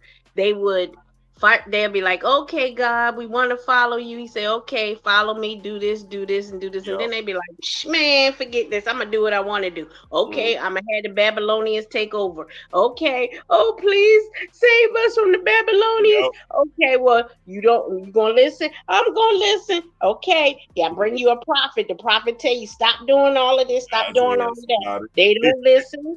Then the Syrians, then the Persians, then this over and over. So when I hear black people say, "Well, we got this white man on us," I say, "What did you do? Because don't you believe in God? Don't you believe in the creator? Is the creator not watching? Does he not understand? Are you not praying? What is going on? Is he trying to communicate something to you that you're not understanding?" Yep. Like even when like people trying to equate like George Floyd with this whole situation with Charlie Kirk, right? I'm like this, man. I was so on that George Floyd thing starting out because I like, man, that was messed up. Him holding him down for close to 10 minutes. That was kind of crazy. But then when I saw people that was hemmed up with him still in the car cooperating. That made me look at that whole situation differently. Mm-hmm. You know, because like I've been pulled over for, right? You probably have. Everybody probably been pulled over for. I'm like, how? I always ask, all right, how did? Because like I'm a bigger, stronger type brother. Mm-hmm. How was I never asked to get out the car and be hemmed up in that fashion? I ain't never had that problem either. I get pulled over for speeding and all kinds of stuff, and they very kind to me. One of them, he just let me finish eating my food. I was eating some Wendy's, and he said something happened at some store, and he needed to check everybody's ID in the area. Okay, and I kept right on eating my food and looking at my my phone. Get him out. And like I'm like this. Like I tell one things I'm telling a lot of people that's in my circle are like, hey, like both my car and my wife's car got a dash cam, so I don't want to have to look at. It's gonna record all the video, like all the. It got her dash cam so cool because like it got a back cam too. So let's say like the police want to get you go behind the car or whatever, it's getting all that recorded too. So yeah, you can't play well. You know what I mean? Mm-hmm. And I'm like, man, like we just need to start being smarter in general. Like, and then it's always a defeated motherfucker out here saying, "Well, we shouldn't have to do this." I said, man, I ain't hearing that. Just be smart. Like, I mean, we don't have to do what everybody else do. Let's do something that's gonna protect us. Then, if they play with you and get you hemmed up and get you out, you know, in a bad situation. Now we have evidence. You know, people have not been taught to look within, even though all of these holy books teach us that God is within, meditate, go within, but we don't do it. We don't practice it. So when I get in a situation, you pulling me over, this happens, that happens. The very first thing that I have learned to do is say, why am I in this situation? What you trying to tell me? So I can hurry up and get it. Let me hurry up and learn this lesson so I can get out of it. Yep. What do you want me to know? And many times, in many situations, our creator, whatever name you want to use, is saying, I'm knocking. Hello, I'm talking to you. I'm the reason he got pulled over. I'm the reason this happened. I'm trying to talk to you, and this is the only way I'm gonna get your attention, because when you go to jail and prison, then you want to talk to me all day and all night. So I'm trying to talk to you before I send you there. Yeah. And I mean, I look at it like this: like even everybody see. I'm not a person of believing losses. I believe in lessons. If that makes sense. Like you either how to say it, you win or you learn. You know what I mean? I'm a firm believer in that because like you said, like you just said, like, hey, how did I give? And sometimes you just a tool for somebody else's lesson too. Don't forget about that. Like it could be somebody that's taking you for granted, and God like, hey, all right, I want to get this cop to hem you up on something, and you know they're gonna have to react. They're gonna have to be without you for a minute because they've been relying on you too much, and you don't know it. Like it could be one of them situations too, so you never know. Like sometimes, like bad things just happen, and it could be a group test. You know, you could be a part of some bigger group test. Like I think our nation in the test right now, like crazy. To be honest with you, go ahead. It could be that officer, and I'm not on either side of, because all situations are different. I'm not pro this or con that or whatever. What if that officer pulling you over saved you from a car accident? You never know. Yeah. Somebody probably caught your stray. You never know. Yeah. What if you're saving that cops from getting in a car accident? That too. And it gets back to like, if you leave with respect, even when somebody being disrespectful, you know what I'm saying? Mm-hmm. It could get you a long way. It gets you a long way because you don't know that, hey, that person could be an asshole. That guy could be an asshole. This is why I'm not doing. I'm not reaching for anything unless my license and registration gonna already be on the dash. I know it sounds, ooh, you not do that. White people want to do that. I said, I don't care, man. Look, I'm a big old strong black dude, and this dude could be $130 with a pistol. You see what I'm saying?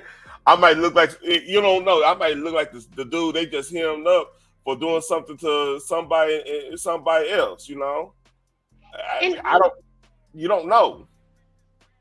And officers go through a lot. One day I was having a really, really, really terrible day, bad day, or what I thought was a bad day. Mm-hmm. And in that moment, there was an officer that was next to me, and I could hear his radio. And well, you know, they used to call it a radio. What they call it now? CB thing, something like that. I don't even know if it's CB. We too old. But anyhow, so I could hear it. And basically what the operator said was something about a boy whose father found his son trying to kill himself. Yeah. And the cop went to turn down his radio or whatever it is. And I'm like, I thought I was having a bad day. And I said it to him.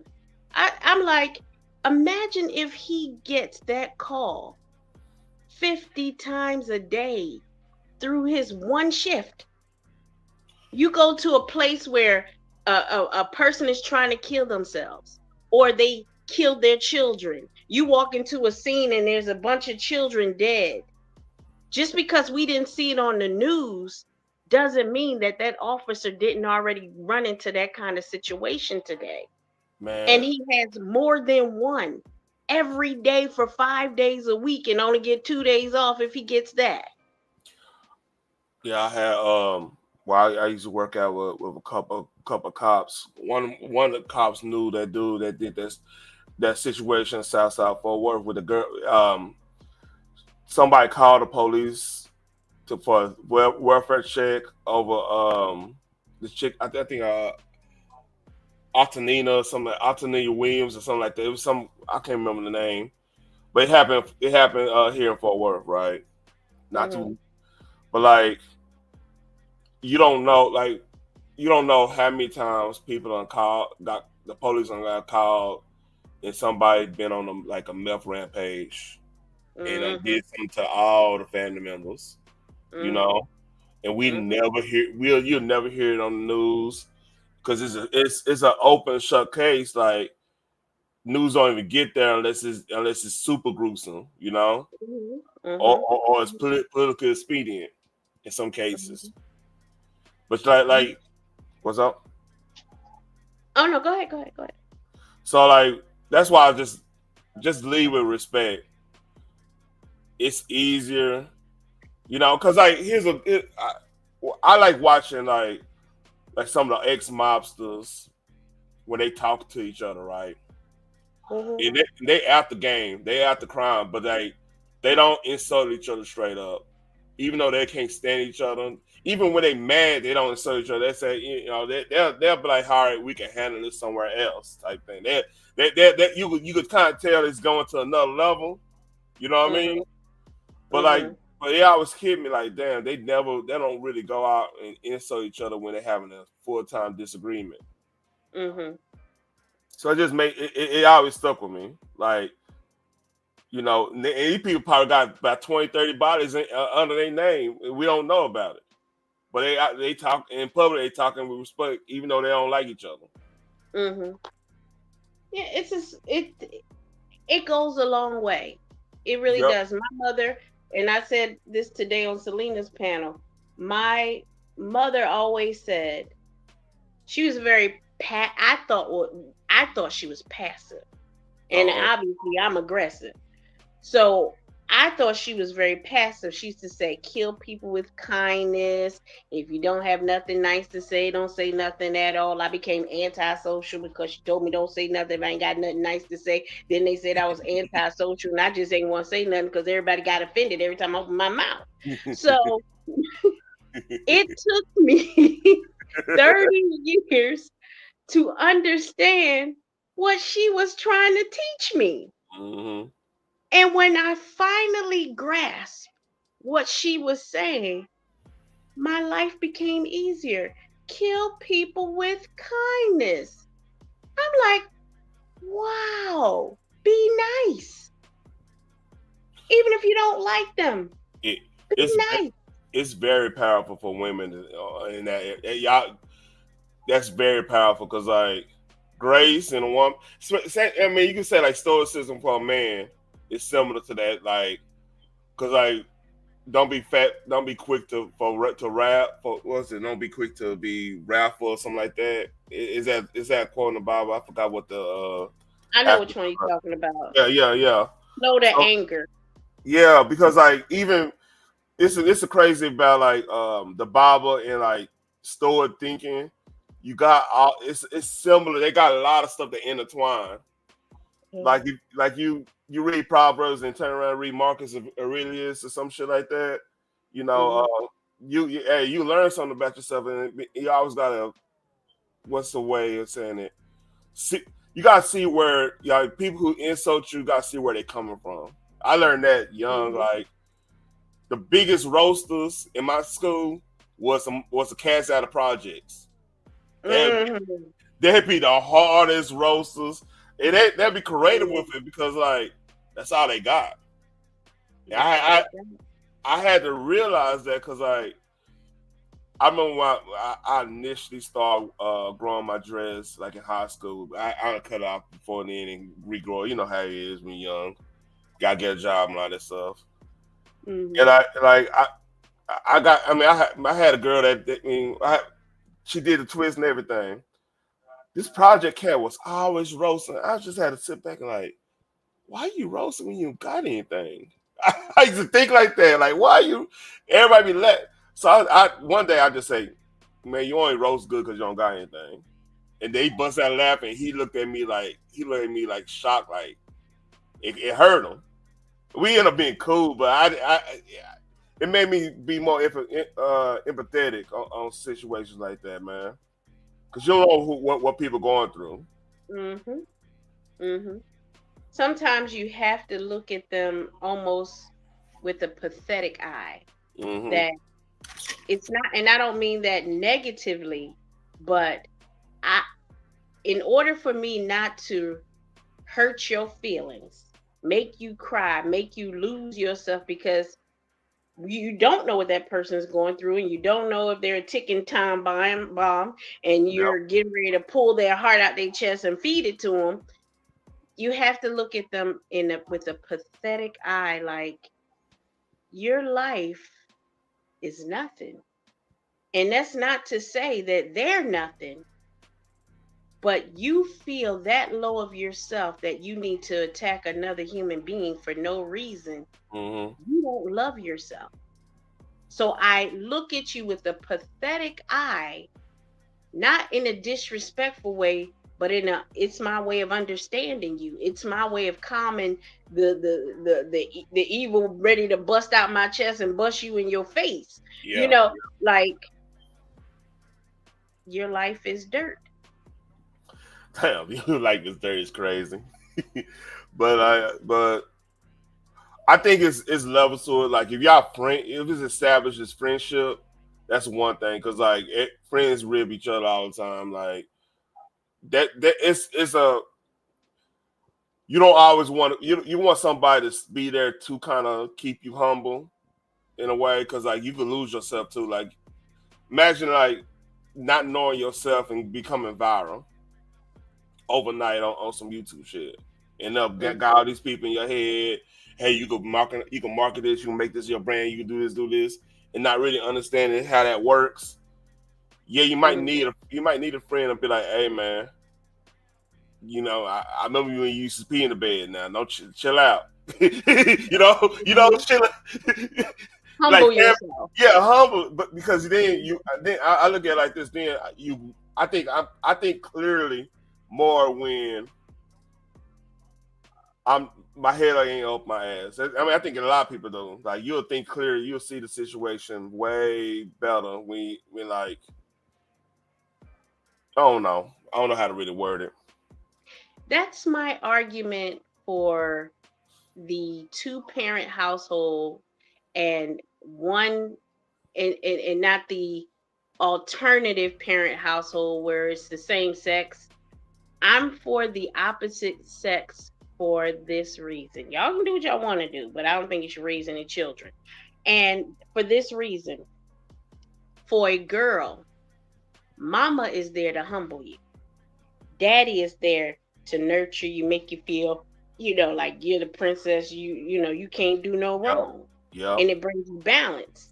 Yep. Where for the boy, mommy is there to nurture you, you can't do no wrong. And dad is like, boy, I'll slap you up. Let me tell you something, your feet stink. Get your money. Yep. And with alternative families, that balance ain't there. Yeah, because it's like, is it going to be 2 daddies or 2 mamas? Because the child doesn't have that balance. Mm-hmm. It's 2 daddies, 2 mamas. And they'll argue, well, there's a submissive and they'll argue some other stuff, I agree with what you're saying, because like even Thursday night, right? That's like Friday night. Me and my youngest watched Lord of the Rings together, like Fellowship of the Ring, and and it's a good movie to like talk about like values, good and evil, because everything's pretty much clear cut on there. You know, she'll ask some questions and stuff, and it's a good button motor. Like my wife would not be into none. I mean, we watched together, but she was not gonna be like, "Hey, let's watch Lord of the Rings." I'm the one to be like, "Let's go watch Lord of the Rings. Let's talk history," because like I'm a history buff. Let's talk history. Let's talk, stuff like that. So yeah, I get what you're saying with the balance thing.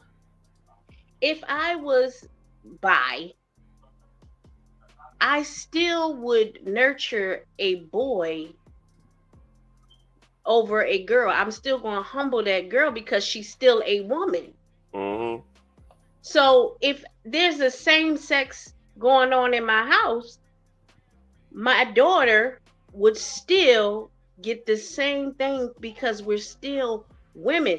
You can go do hormonal things. You can get your testosterone. You can go get you a fake PP and all of that stuff. But it's not going to stop that nurturing that's automatically in you, or that need to humble because she's still a girl. And what you, still needs mommy. And what usually happens too is like, even when they do all that stuff, like if because I've worked with some that had the whole situation relationship well, but when they can't do something, they come refer to me. Like if they can't live something, they gonna come refer to me or somebody or a couple of my other coworkers, right? Or if they can't, if somebody threatening them in a now they gonna, if we're around, they gonna defer to us before they dealing with that situation. You know what I mean? For the protection. Yeah, for the protection. They gonna refer, like if I'm around and somebody let's say somebody been irate towards them, they gonna say, "Taryn, come help."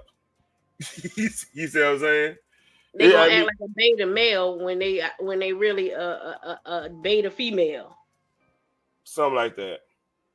Like instead of them being what men would do, they're gonna handle it.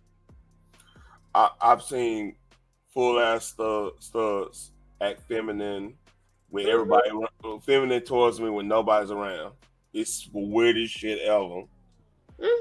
It's the weird, because like I'm trying, like, especially after everybody start all the Me Too and all this stuff. I'm trying to, when I'm going to work, or I'm just trying to go to work, mind my business, be respectful.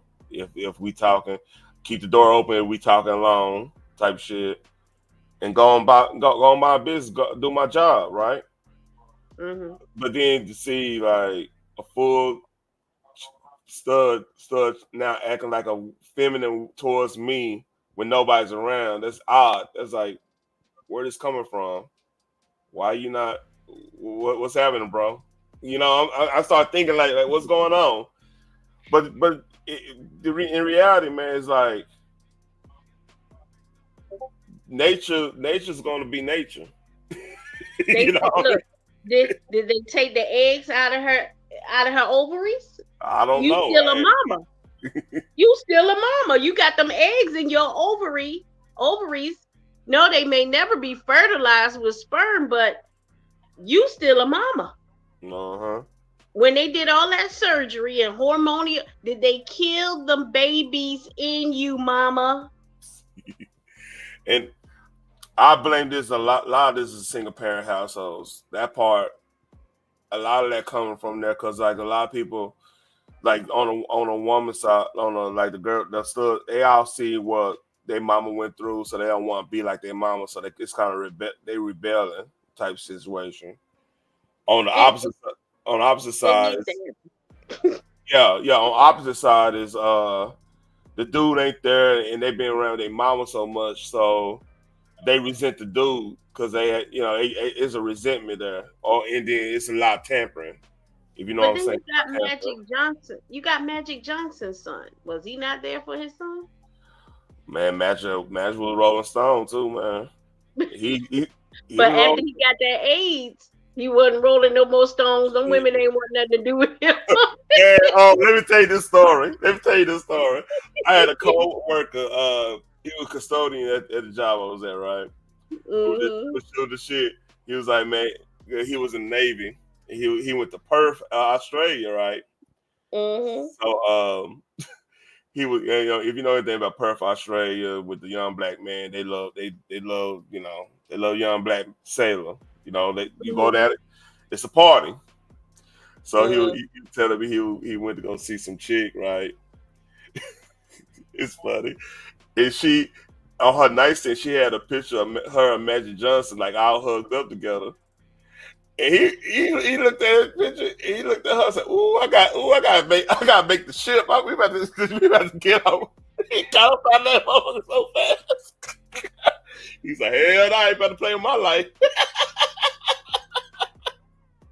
So he tipped off. They're about to go. Hey, they're about to have all Netflix and chill time. He saw that picture. He got his ass on somewhere. He told me that shit. I bust out laughing. Listen, he the only NBA player they ever put out there on blast, and he the only NBA player that got a cure. He the only one that they ever said was cured that I know of. Make you think like, damn, nigga, you still out here? You still out here doing layups and everything? What the? Did you really have it? You had layups. Out of all the people, he was the only one on the planet that was cured of AIDS. Like, really? Is that what happened? His wife never got it. His kids never got it. But I'm like, well, the crackhead down the street, when he got it, he died. What you got? He was done deal. That was a crazy situation in itself. Yeah, make you think. Things that make you go, you know? Yeah. But, yeah, the whole... I try not to look at it as a black and white situation or male and female. I'm like, we all are born in this world booty ball naked.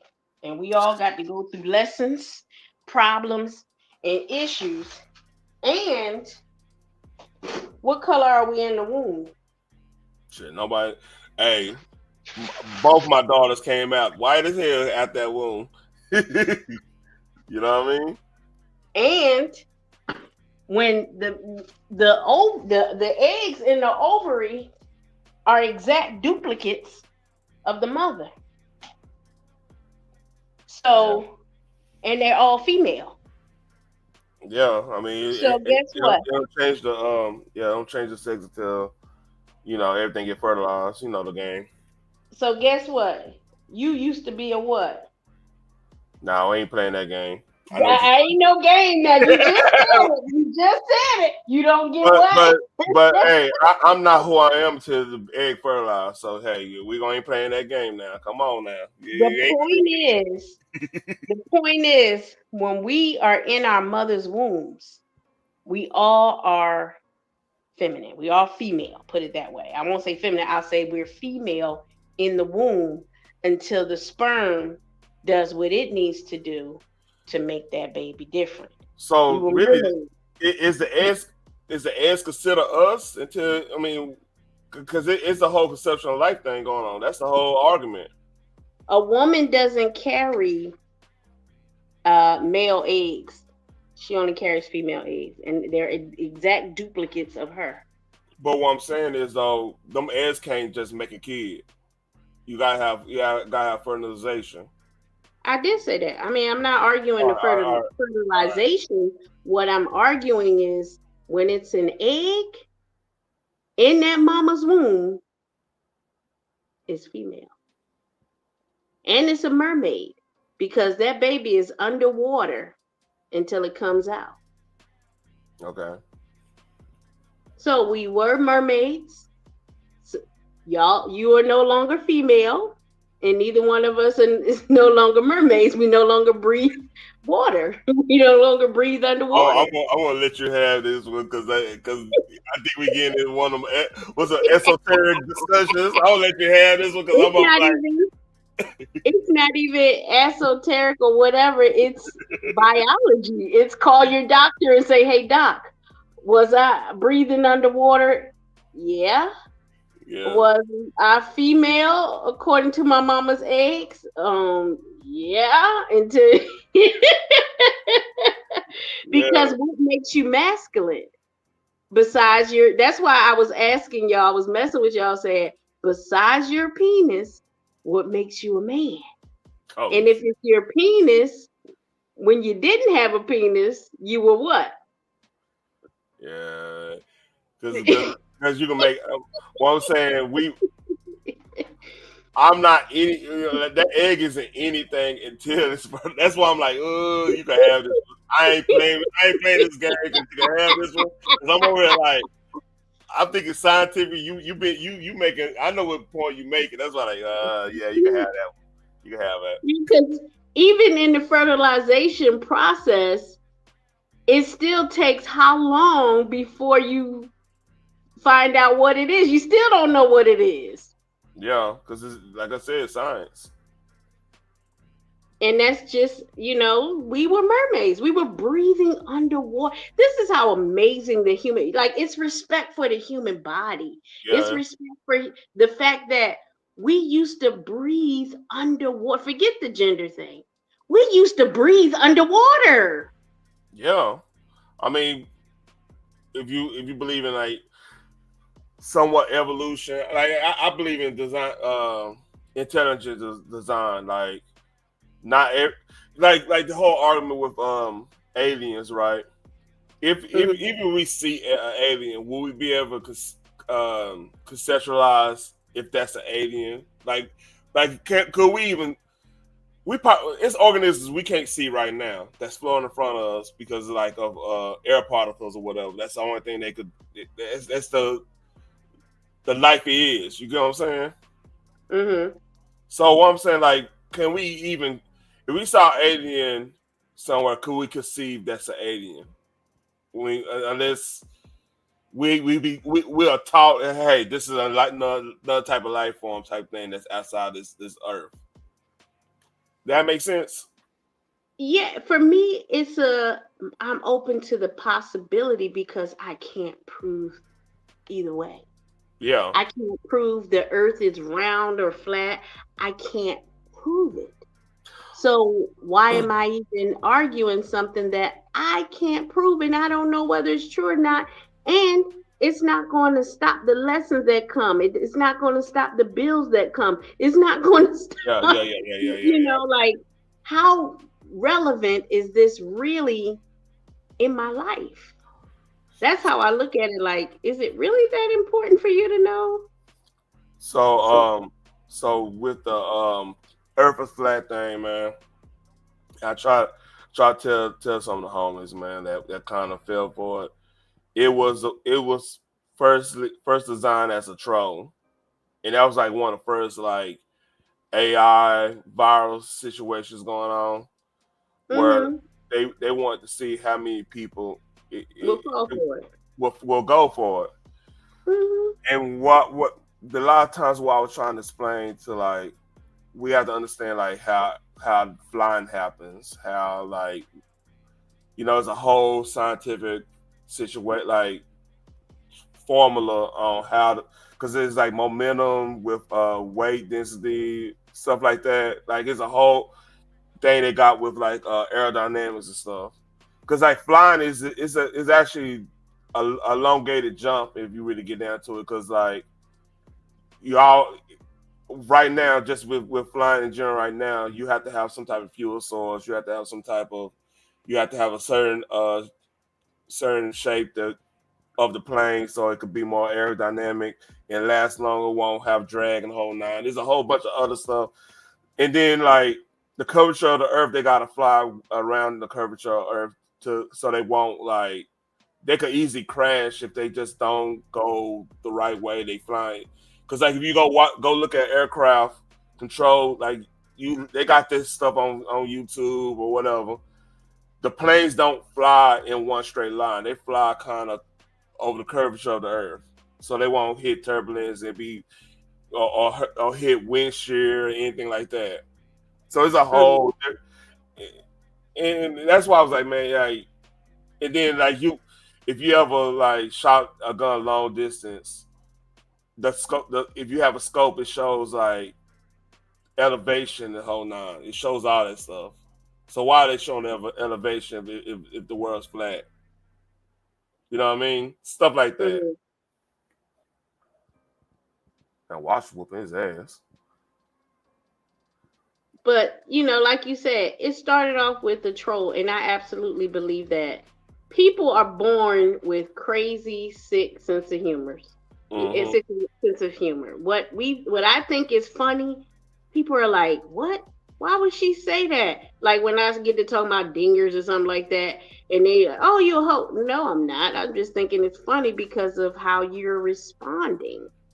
It's hilarious to me that you're responding the way you are. So I'm going to mess with you. I think this is hilarious too. Watch this. He's off. He's off.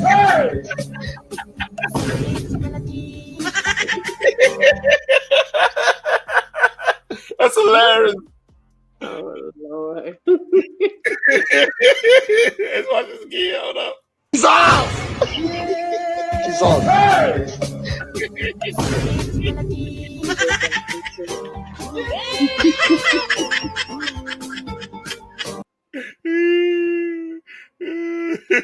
I don't know why that made me laugh. Well, it's funny too. That's the kind of sense of humor you have. Many times when people are telling jokes, I don't go to comedy shows because I don't want them to think that I don't think they're funny. But you have to be super duper funny to make me laugh out loud. And I don't want to offend the person when I don't laugh out loud. I'm thinking it's funny. It's just not ha ha ha funny for me, you know? That's just my personality. Yeah, I know. Like, here's one of your friends.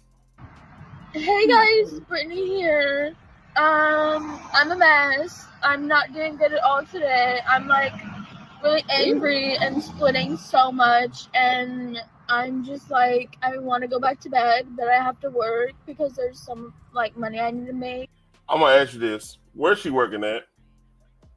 I don't know where she working at. How she my friend? That's what I'm trying to figure out. How she my friend? She become my friend. Claire, I'm joking with you. It's not. You're trolling me, buddy. What? What's going on with this? Help me out. I've been racking my head around this. What's going on? I don't know. She can't be my friend. She too pink. I can't hang out with her. Oh, okay. Okay. She don't even have a good any kind of tan. She gotta get a tan before she can hang out with me. What's this? What's this? What's what? Them tusks. Listen, it's like sometimes when I watch them African tribal things and they got plates in their ears and stuff, and I said, you know, they kind of retarded. And then you got retarded people that think that that's their culture here in America. Hold up. She African. Hold on. Pause. I don't know why you're doing this to me. I ain't done nothing. You had sex with Willa Maston. Ain't nothing wrong with that. She's 18 and legal. She's retarded. Yeah, I love me some heater tonight. I love me some heater tonight. Give me some Archie Bunker any day. I love it. Oh man, when you said that, it took me out. I'm sorry. She retarded. So she is. He's like, bruh, I know you ain't messing with that retarded girl. Yep, and he retarded right along with her. So they deserve to be together because they both retarded. Mm-hmm. Oh shit. All right. And I have a horrible headache and I just can't stop splitting. And if you're familiar with splitting, it's basically like getting angry at I think we passed that. We getting back to the Dave Chappelle at the fight.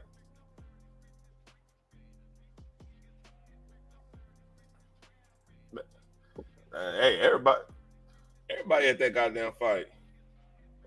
I ain't there. Michael J. Fox there. Michael J. Fox.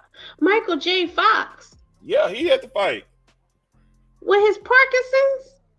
It looked like it probably got that.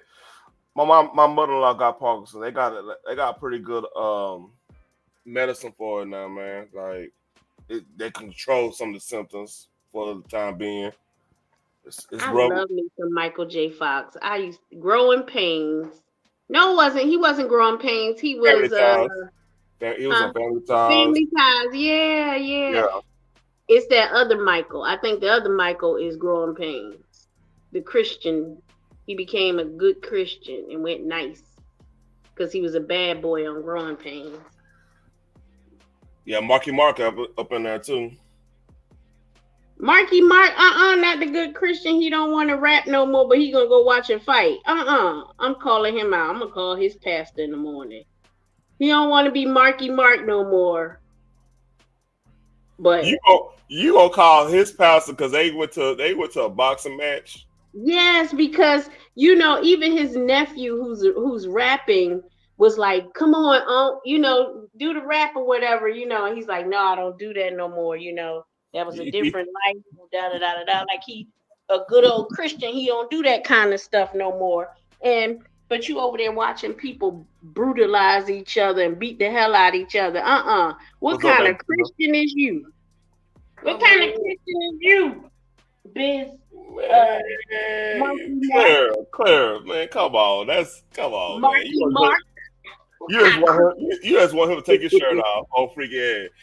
Listen here. Oh, freaky ass. God made you look good. I'm supposed to look. God made you look good. It ain't my fault. It ain't my fault if you look good. It's not. I don't know what's wrong with your eyeballs. I'm just trying to make you look good. Look, I don't look at all the dude. I'm trying to figure out why this girl got tusk on her nose. That's what I'm trying to figure out. She African.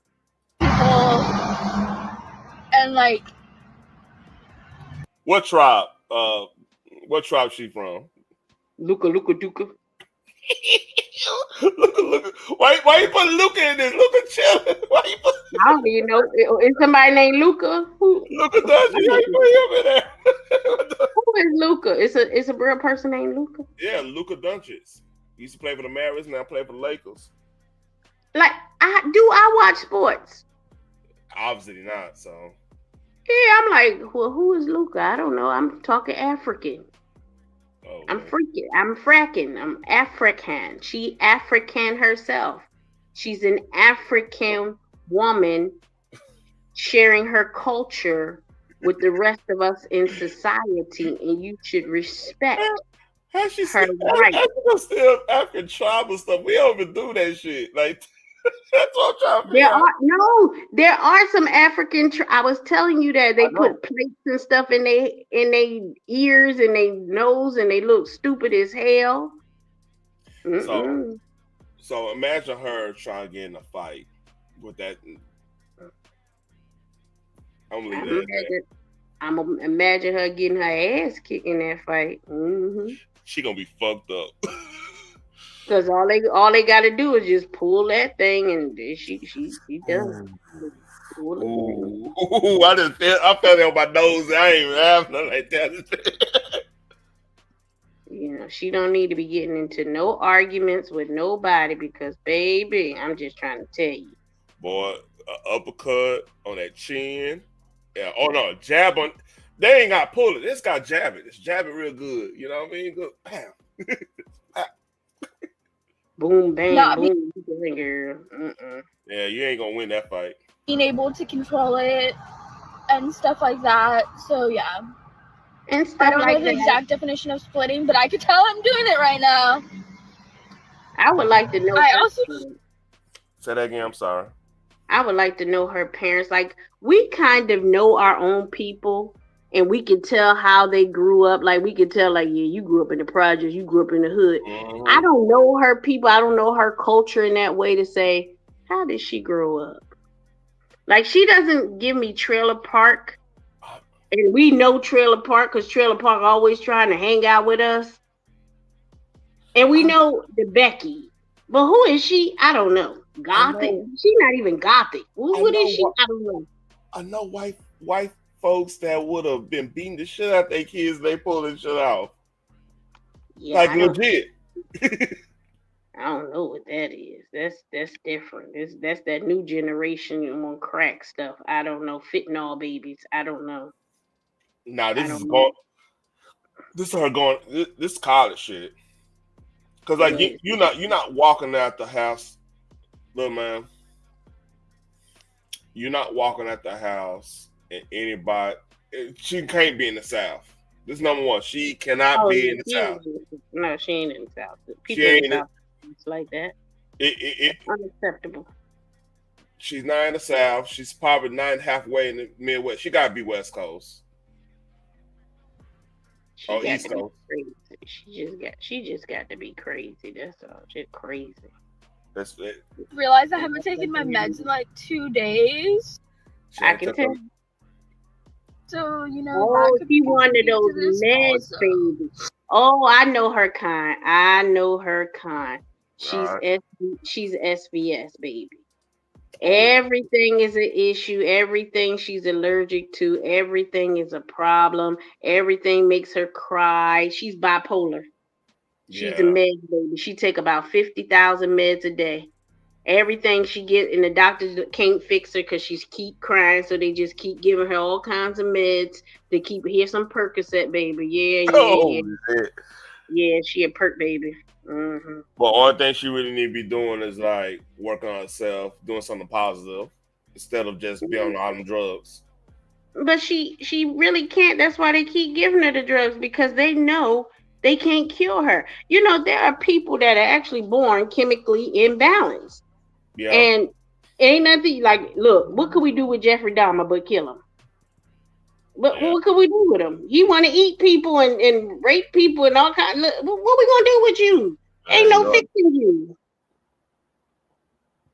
So with people like her, she's been in therapy her entire life since she came out the womb. The doctor hit me on my butt. You can't help her. Man. Make you think. Let me shut up. I'm not gonna go. I want to have many of these folks in our community we don't know about. I mean, I'm just telling the truth. That I thought I didn't know her kind, but I know her kind. Mm-hmm. Here we go. I'm just like,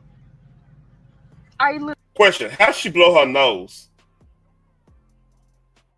You didn't hear her blow through the horn? I heard the horn when she was just sniffling right there. The snot went right through the Boy, horn. that's science fiction horrible. Man, I'm like, Really don't know what to do. Anything I put on like music wise to listen to, I'm literally sobbing. So yeah, I guess I'm just gonna listen to music and cry. So I'm a little more calm now. And why is she on social media with this? Because she wants attention. Look, I told you she SVS kind of person. This is what she does. This is who she is. She's an attention whore. They always need attention. She's the kind of person that there are people that have children that, like, if the child gets hurt and they go to the emergency room and the nurses give the parents some sort of attention. I think there was a grandmom who did that with her. Remember Michael Jackson? There was a lady that was a grandmom and she was pretending like her granddaughter had cancer so she could get attention from people. I remember that. I think it was no minds. It's starting. Matter of fact, go ahead, keep on talking. Yeah, I don't remember no names, but I remember that lady, and I remember watching movies based on people that have that same situation thingies, and yeah, they look for that attention. They will hurt the child just to show the world that there's, just to get attention from the doctors, get attention from the nurses. Attention is a real drug. Love is a drug. Here you go. This one is Munchausen condition in which individuals fabricate or exaggerate physical and psychological symptoms for attention or sympathy. Mm-hmm. So Munchausen. Yeah. Mm-hmm. Crazy. That's this. That's this. Crazy. That's what I call it. Crazy. I mean, you gotta say it like you were from Georgia. Crazy hell. Crazy. They put a whole word. Put 3 words in one. Crazy hell. Yeah, like they gone. Yeah. So I mean, but that's their chemical imbalance for real. That's their chemical imbalance. Poor things. I feel bad for you. I wonder how much of that been pushed on them by their parents too. Like they got a lot of attention. When you get a lot of attention, then you kind of want to keep that attention. Kind of like, hey, you need to take your like, I don't know. It got to be more than just her. I don't know. Yeah, there's lots of people that they need attention. I don't know if they didn't get enough nurturing or over nurturing or whatever the problem is. We got to call SJ for that. But yeah, that's SJ. That's the department. Yeah, I'm pathetic to it.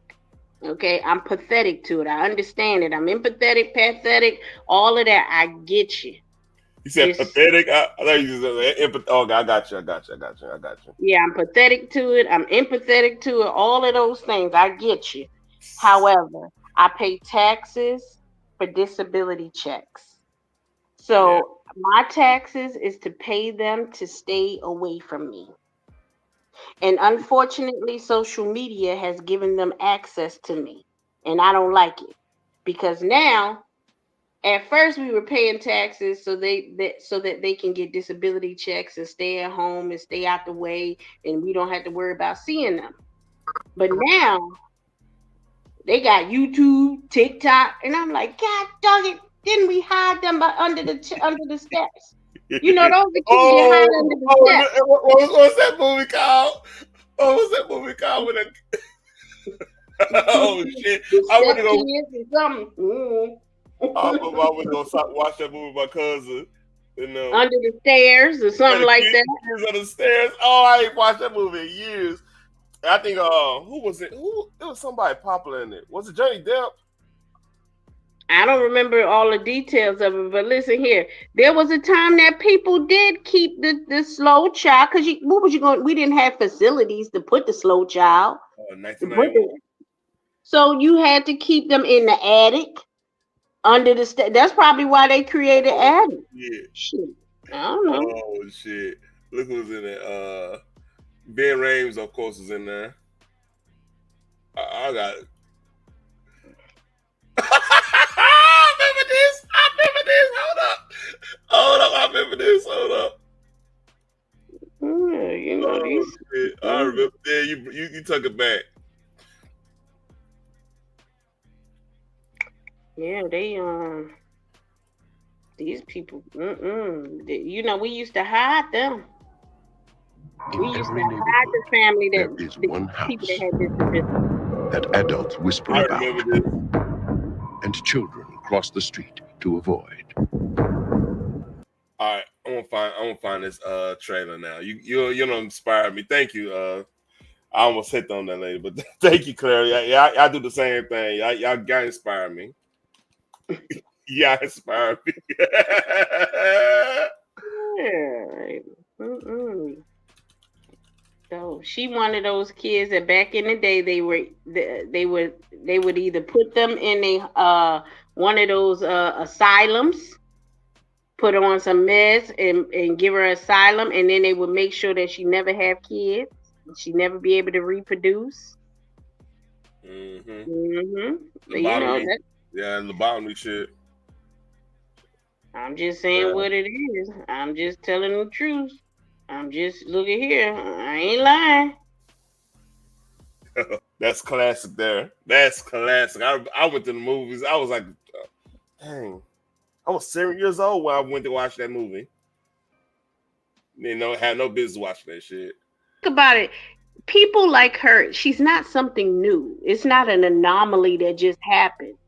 People have been like her, is what they call it, eccentric and not ornery, contrary. They used to give them hysterectomies, sterilize them, eugenics. Yeah, I know what you mean, but like I'm not gonna be advocating for that shit because like I said, it got abused like a motherfucker. Like, I would say that might need asylums might need to come back in some cases, but like I said, it gotta be. Oh man, like that's tricky. Cause like, and for me, sorry. No, I'm just saying because like for me, like I'm different than a lot of people in my family. Like I think on different wavelengths, not necessarily on nothing like her, but like just we different.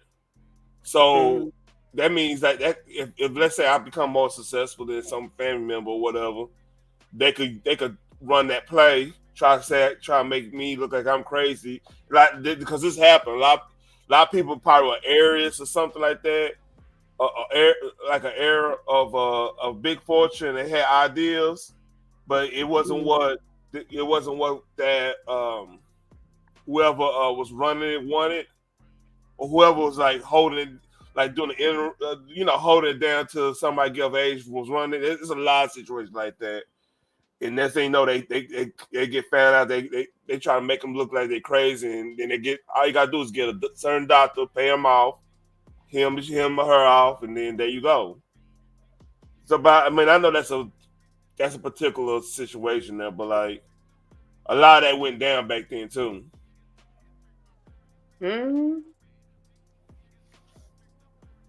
You know, look, these things happen. It's a part of life at this point. Like, you know, like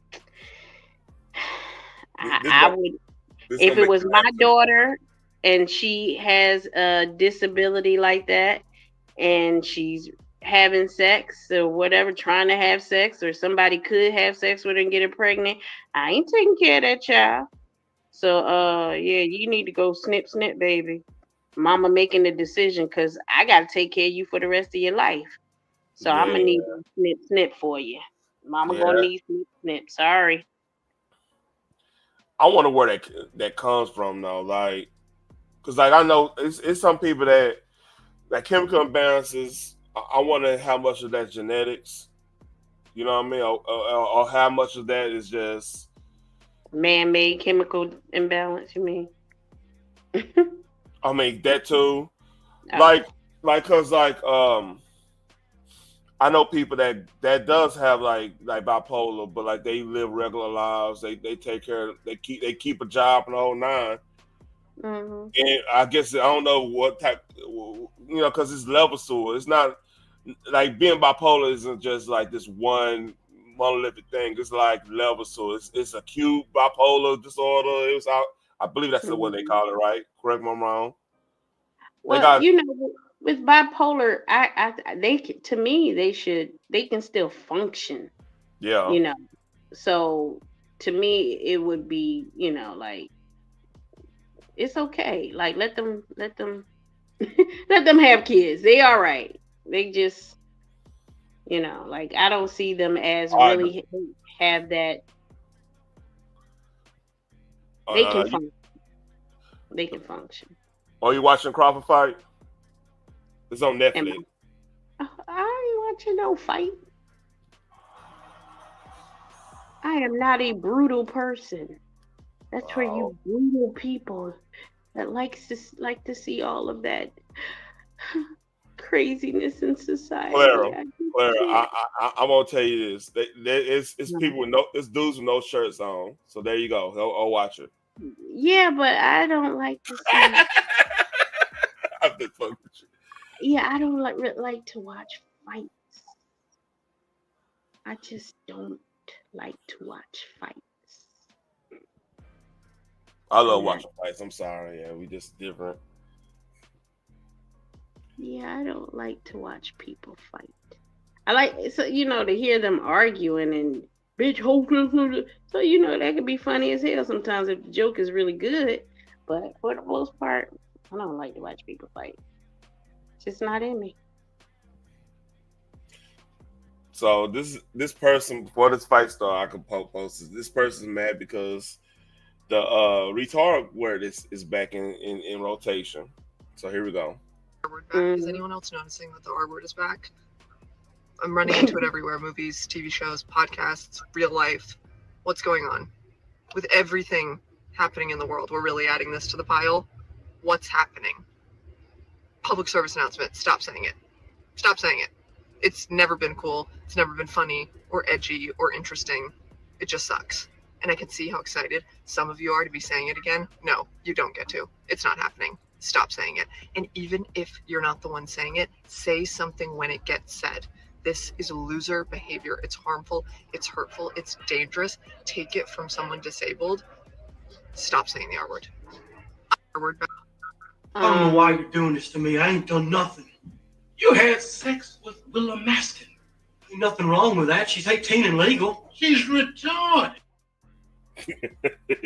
I mean, a real, genuine person who is retarded, yeah, that's what they are. But I understand she's looking at it as a name calling, belittling.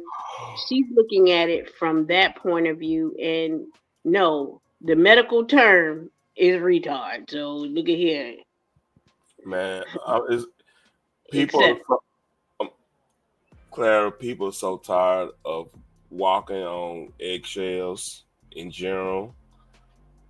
People just tired. People tired. Her type is why we don't have good comedies right now. You feel me? Like legit laugh at. Now I heard Naked Gun. I need to watch it. So when I say this, it's not me saying like there's no good comedies. I heard Naked Gun was pretty funny. It's just like. Think about 20 years ago where you could go anywhere and find some comedy, like comedy movie.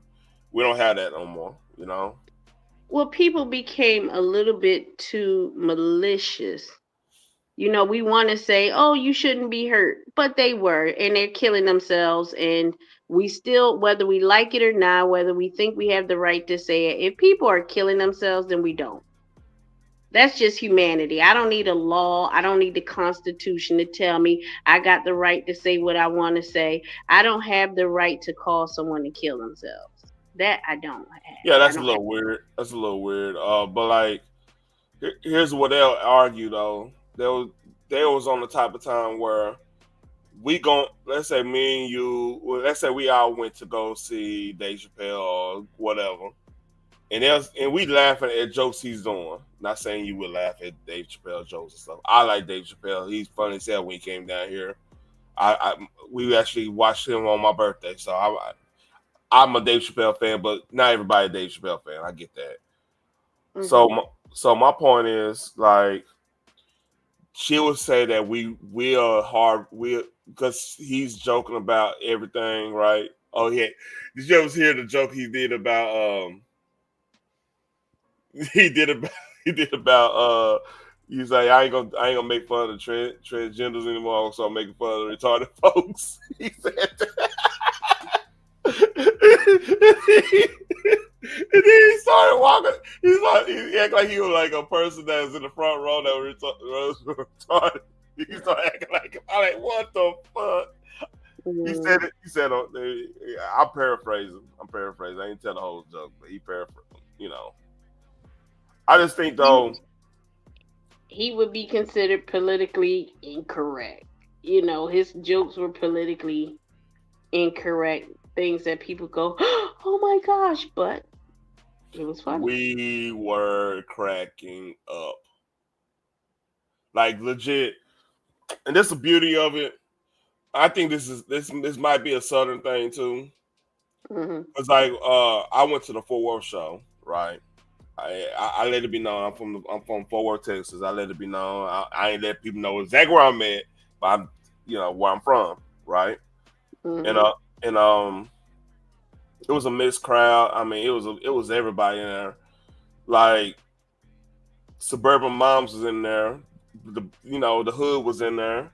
Shit, the essays was in there. You know what I'm saying? Everybody was out there. You know. Mm-hmm. It was star-studded. So like, people want to laugh, man. People want to cheer. I understand what you're saying about being malicious when you going at somebody and saying all kinds of crazy stuff and everything, especially the online bullying thing. That's when it get weird. Mm-hmm. That makes sense. Mm-hmm. Mm-hmm. So, and so it kind of, yeah. It's kind of. You getting sleeping? That too. Yeah, Well, and I'm trying to do these edits while I'm talking, and my brain just went, yeah, okay. Shut up. So let's get hungry real quick, all right? But look at deep home. Get hungry? I'm What? gonna show Get hungry in the middle of the night. Look. I ain't watching no hungry I told you. in the middle of the night. What's up? I don't need to get hungry in the middle of the night. I ain't watching no food so you can trick my brain. No, sir. But look at that reel though, real quick. Look, I'm not. Why would you, Mr. Athlete? And I tell you, I'm fat as hell, and you want me to look at some goddamn food in the middle of the night? You ought to be ashamed of yourself. Ought to be ashamed. What's wrong with you? What happened to body positivity since you said that? What you saying? That's not negative to me. It's the truth. If I'm fat, I'm fat. I ain't say it was a negative thing, but it's negative for me to get hungry in the middle of the night looking at food. That's negative. Yeah, no. I'm so sorry for that. You ought to be ashamed of yourself. I don't know what the hell wrong with you. I don't know what's wrong with me, man. I just wanted to see ribs falling off the bone. You need some help. Yeah. You need some help, buddy. You need to get you some help. Help me, Rhonda. Help me, Rhonda. See, I'm mad because I forgot to take my ribs out for the Cowboy game or whatever. Mm-hmm. You know what I'm saying? Mm-hmm. I'm starting to get real tired because I'm getting tired of changing and all this stuff. All right. So I'm getting ready Okay. to. And this last one.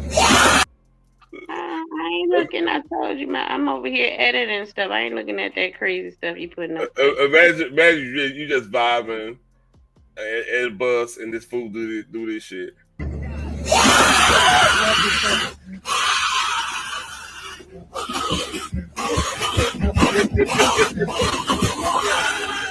What the fuck? Bye, Teran. Have a good night. What the fuck? You hear me? I would have beat his ass. That's Bye, Teran. Have a good night. I'm done. Night. Good night, ma'am. Good night.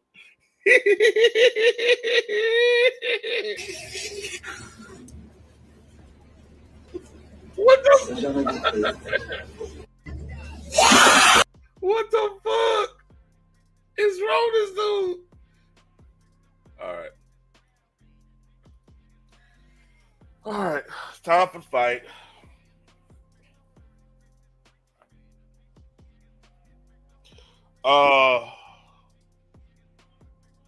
I'm thinking Crawford,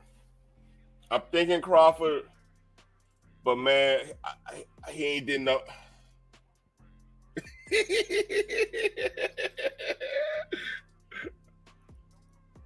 Hold up, we gotta go back to that.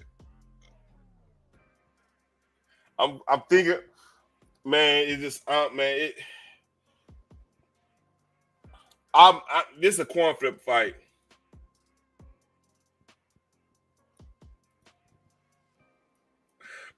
I wanted to make a drop out of this.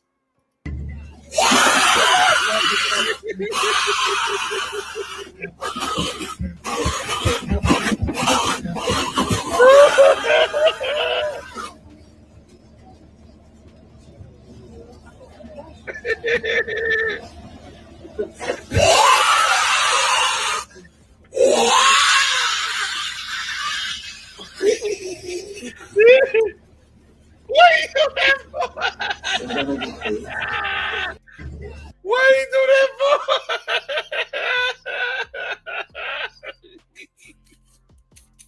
Oh, I would have beat the shit out of that motherfucker, man. What's wrong with your ass? This is why I believe in driving your own fucking car. No public transit. The fighters are in the ring, and they are ready. So for the sold-out, standing-room-only crowd here at Allegiant Stadium, and for the millions watching around the world, from Las Vegas, Nevada, USA, ladies and gentlemen, let's get ready to rumble! They did the let's get ready for Rumble. Okay.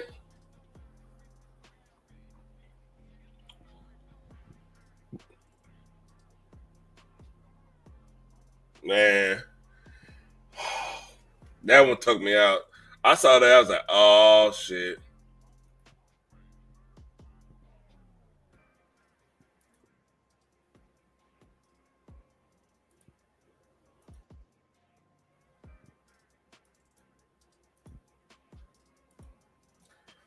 Hey, I love your Hispanic accent. Can you say Burger King? Burger King. Hey, I love your Hispanic accent. Can you say Costco? Costco. I love your Hispanic accent. Can you say Jersey Mike's? Jersey Mike's. I love your Hispanic accent. Can you say Sprite? Sprite. I love your Hispanic accent. Can you say Junkyard? Junkyard. I love your Hispanic accent. Can you say Starbucks? Starbucks. Hey, I love your Hispanic accent. Can you say Papacita? Papacito. Excuse me. I love your Hispanic accent. Can you say yogurt? Yogurt. I love your Hispanic accent. Can you say Papa John's? Papa John's. Hey, I love your Hispanic accent. Can you say Walgreens? Walgreens. Say it again. Walgreens. Oh, what the fuck? Shout out to her. We needed that. I think the world needed that.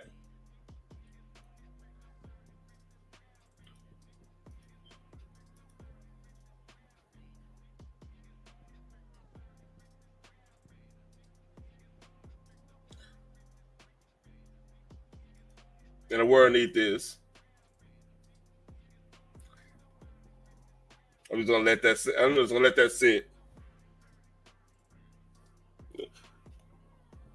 Guadalajara, Mexico.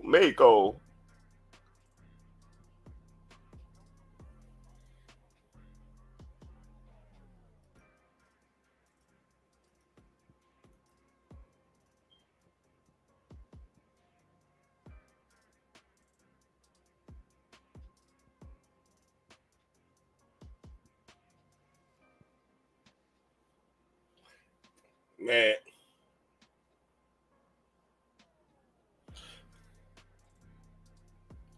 Imagine be like, I can't stand your black ass, but like, nah, really, I can. I must, yeah.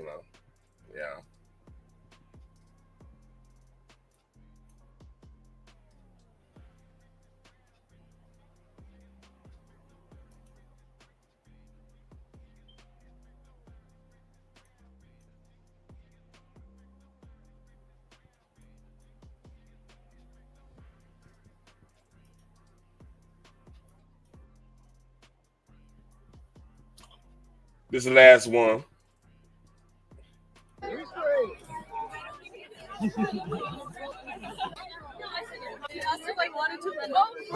Oh!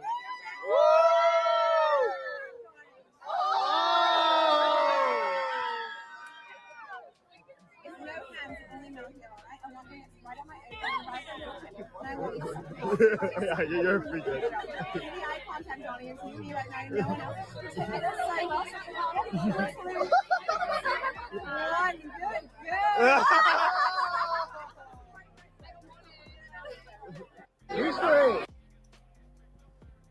Yeah, they got the not. All right, fight started.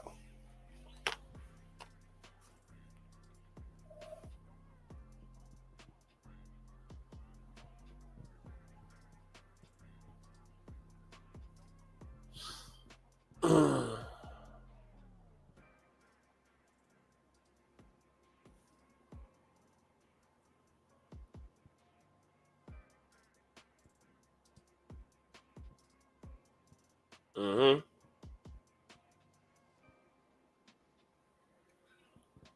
They feeling each other out, look like.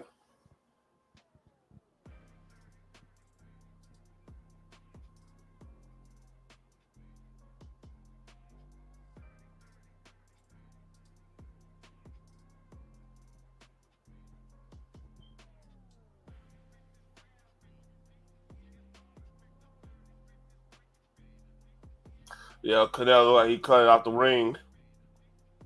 Like that's what he's supposed to do. Cut the ring off.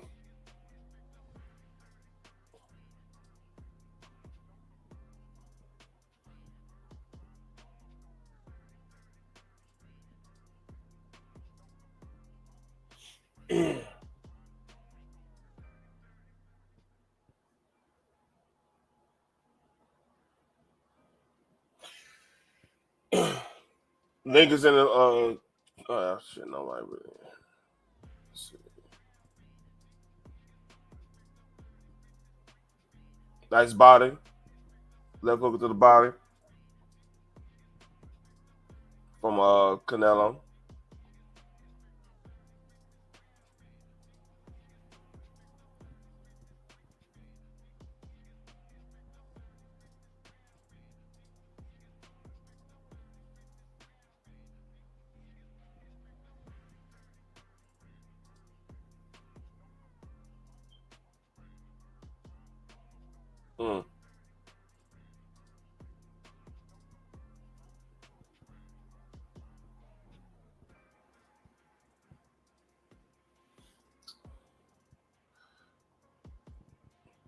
I think the fireworks gonna really happen in probably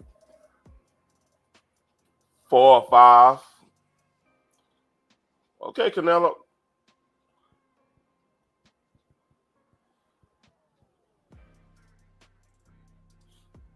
Look, get switched around, man, because now Crawford ain't moving around a lot. He established the center of the ring and entered that round. So it's gonna be one of those tit for tat type of situation. Look like, hey, Crawford might got something because he ain't running too much. You know what I mean? He you hear what they saying?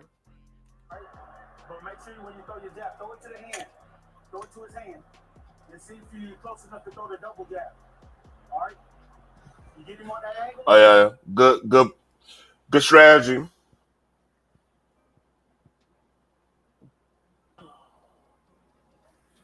Yeah, he went southpaw on him. Well, he went southpaw that last round.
So jabbing it at the lead hand, the jab hand.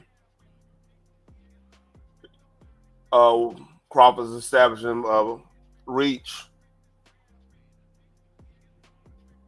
So if Westcott try to slip that jab, he could counter him. Crawford could counter him. All right, nice. That's right. Hook to the body. Ooh.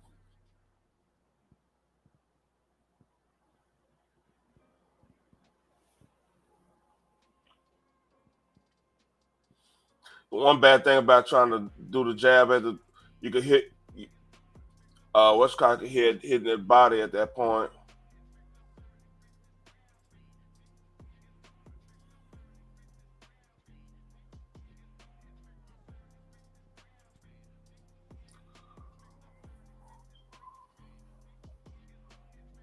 Hell yeah, he trying to shoot that fucking that counter hook. Crawford is.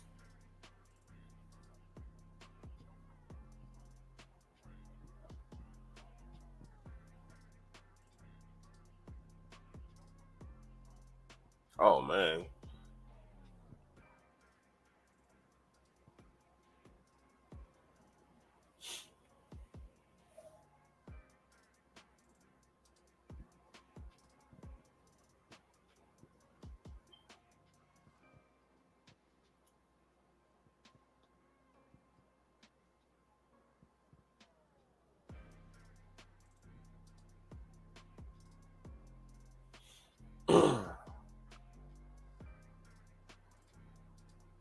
All right, man. You lunging, Canelo. You gonna get caught.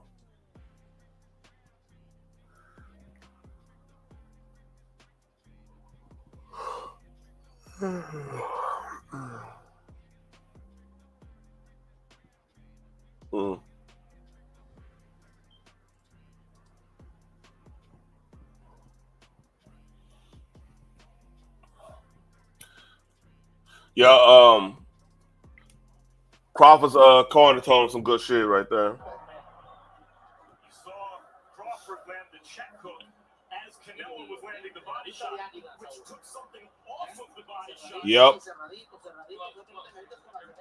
But another way to this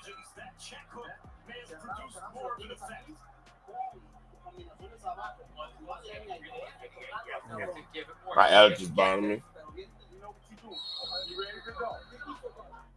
I say 1-1. First one Canelo, second one Crawford.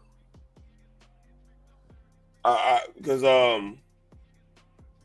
second one, man, like that Vice what's kind of corner gate was pretty good.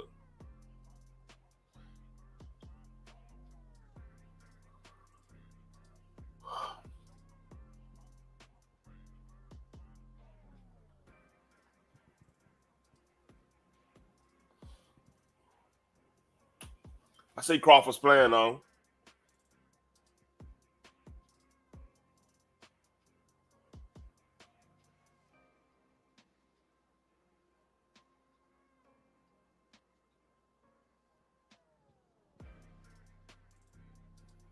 Uh-oh.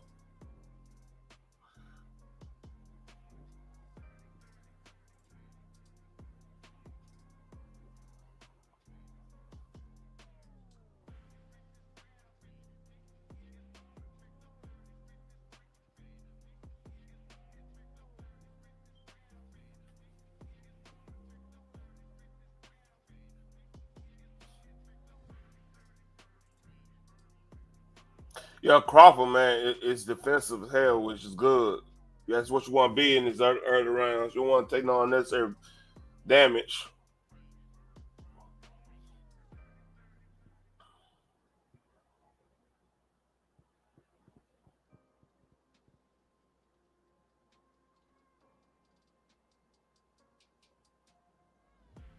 So Crawford doing those jab, he jabbing low and jabbing high.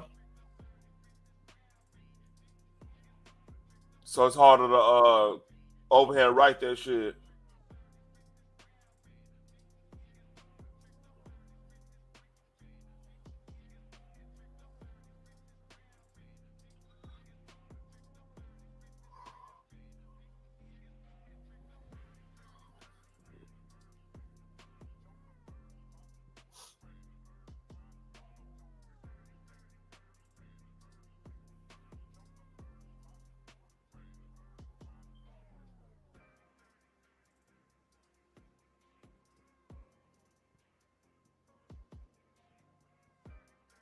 Oh, nice.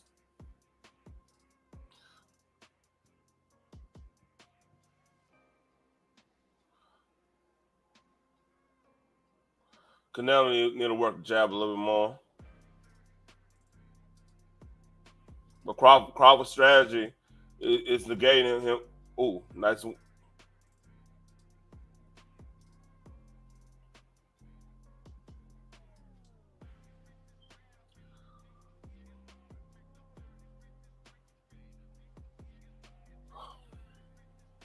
Yeah. 2-1 Crawford.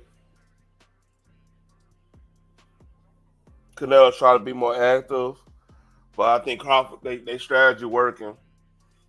Like Canelo can't really go in because those double jab.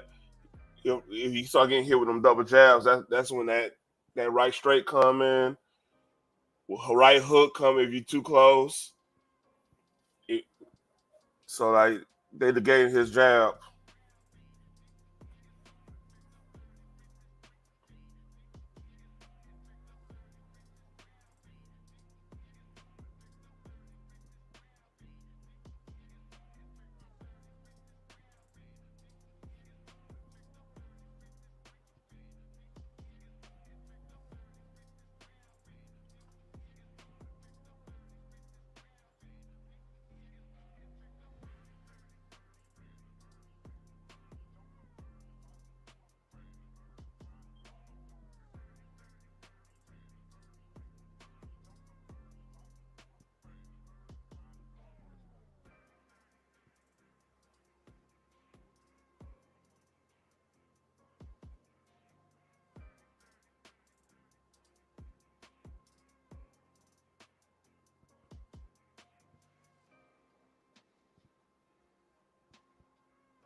All right.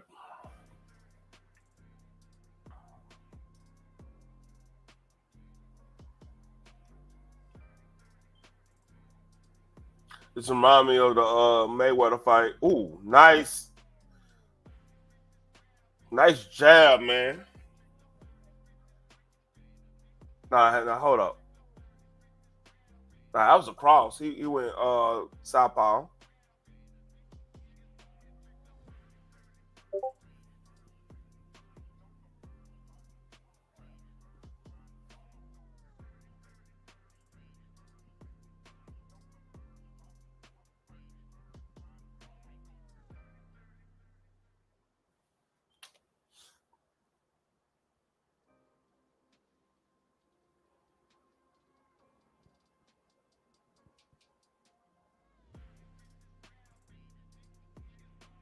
Yeah, Canelo gonna have to start chucking them jabs out too.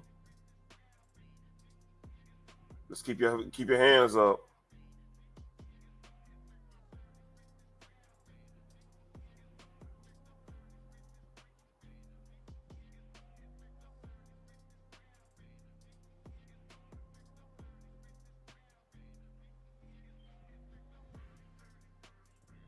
Yeah, it's picking up now.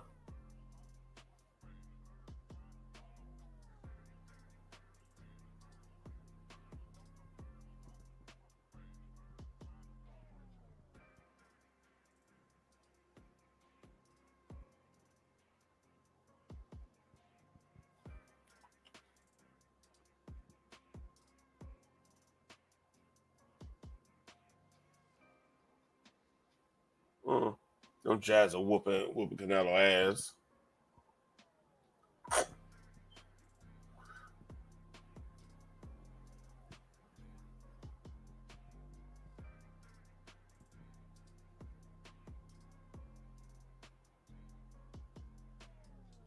Yeah, kind of. Crawford got that round.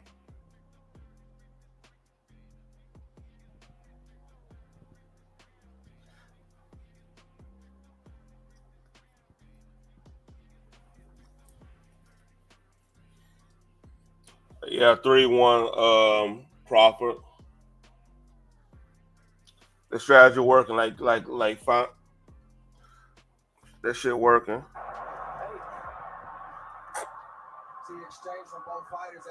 That uppercut. Crawford, a 2-3-piece of Terrence Crawford, letting Canelo know you cannot reach for me without me trying to teach you a lesson. And that was the best punch of the fight thus far. Crawford took it well, but Canelo started to find a home for the right hand. Canelo hitting him though. Crawford is in the southpaw stance. Two clean right hands upstairs from Canelo, particularly. Canelo hit him with that cross.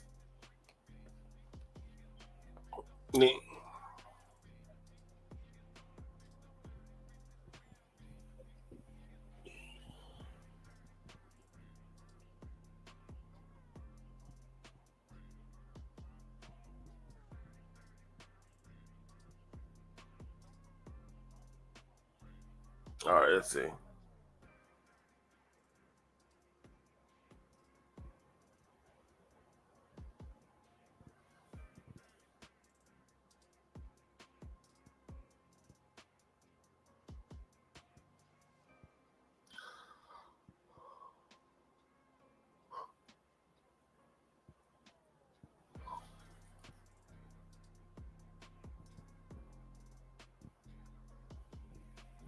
Yeah.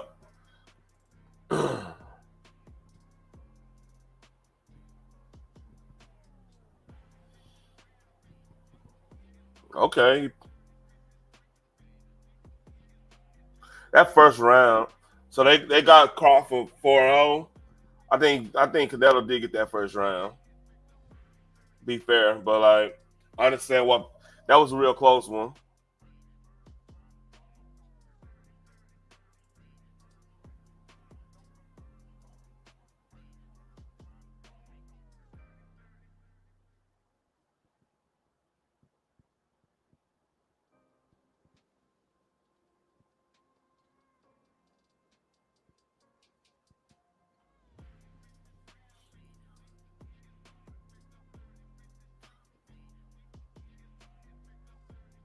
Yeah.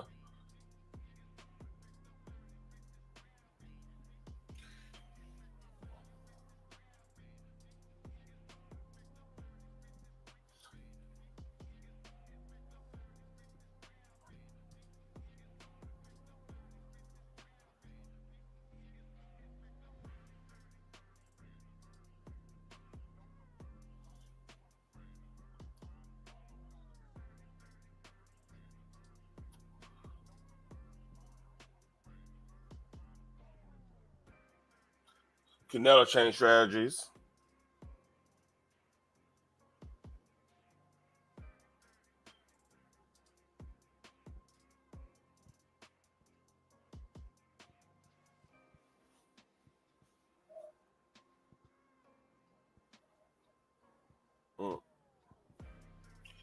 Oh shit.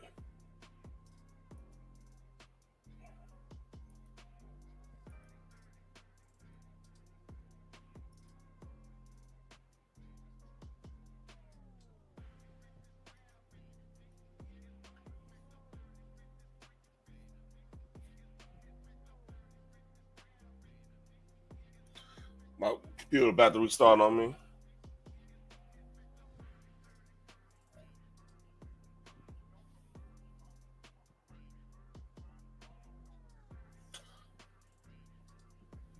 Yeah, Crawford probably got that one too. You know, Canelo being more assertive there, man. Them jabs are whooping his ass. Like Crawford's gonna win this game. Shit, jabs and fucking counter strikes. That's boxing though.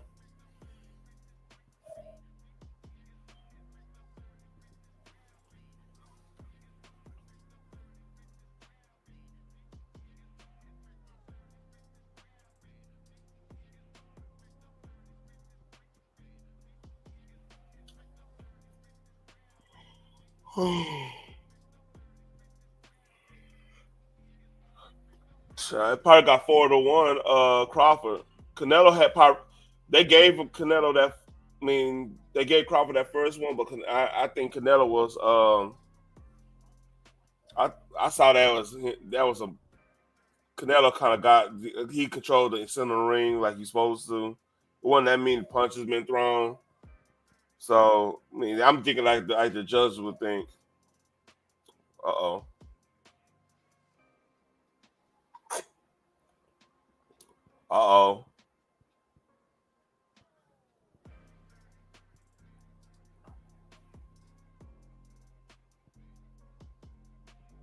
Yeah, I think 4-1. 4-1. Oh, they fighting now.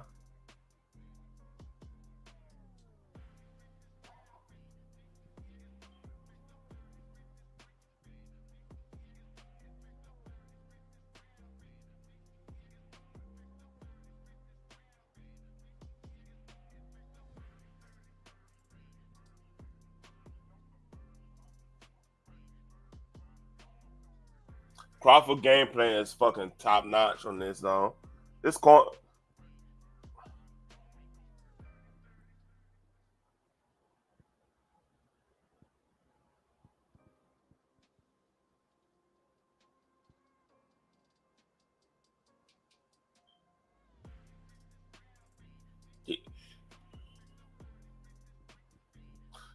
Canelo ain't dude. Canelo ain't. You need to jab a little bit, man. He ain't leading.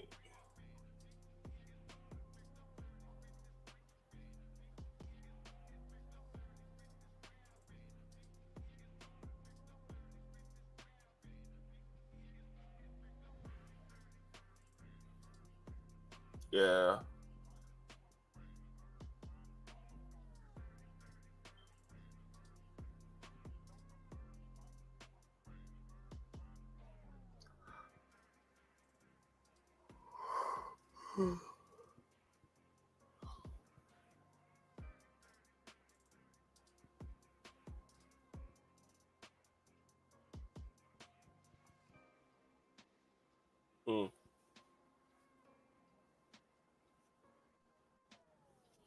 Yeah, Canelo ain't using no jabs.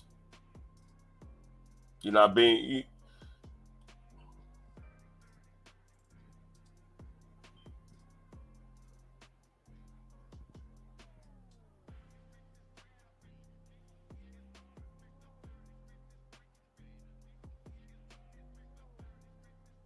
Oh. Yeah, Crawford outboxing this dude.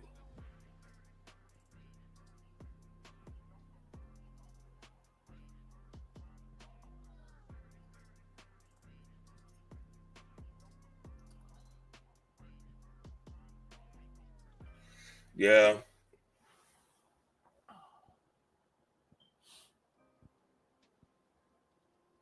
Yeah, Canelo might not got nothing for this dude, man. I'm glad I'm on record saying Crawford. Cause I mean, the only thing that changed my mind is Crawford's fresher and who he been training with. That changed my mind. Like I was thinking Canelo all along just because of the wars he went in, but seeing who Canelo was training with changed my mind. Like okay, he rocking with Mayweather and them. He walking with like he had Andre Ward in his camp and everything. So I'm like, okay, I see the strategy.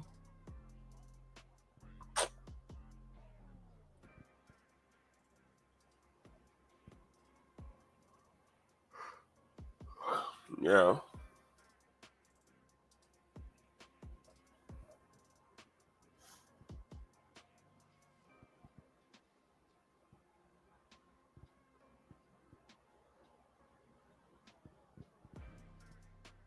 Yeah. This is it. Crawford about to win this.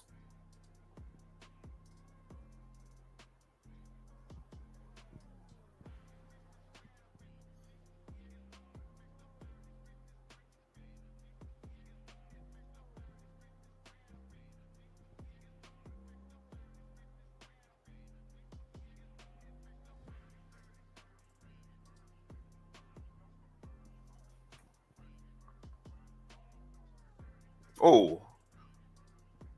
Oh, what kind of punch was that? Canelo?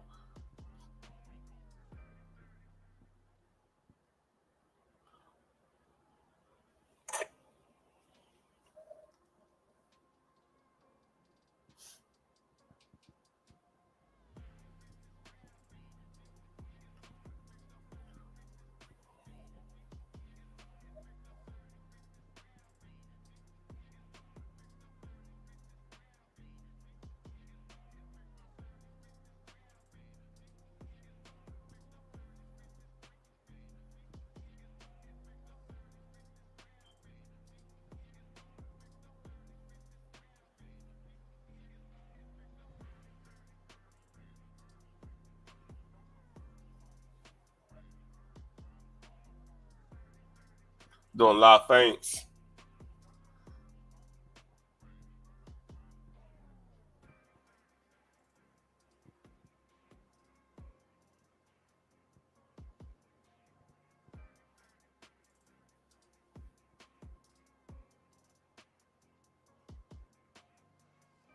Okay.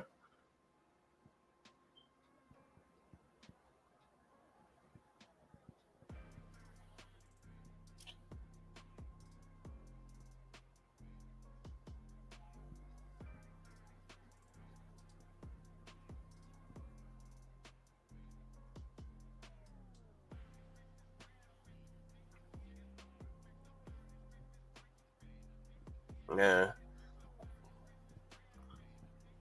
Yeah, Crawford got boxing dude.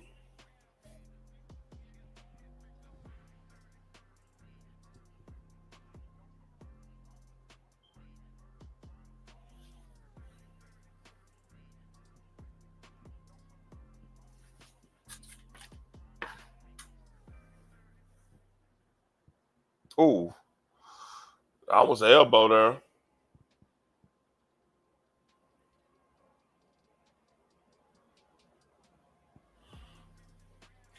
So the crazy thing, they can't say Crawford run away. Crawford been staying in the pocket. His defense just good, man.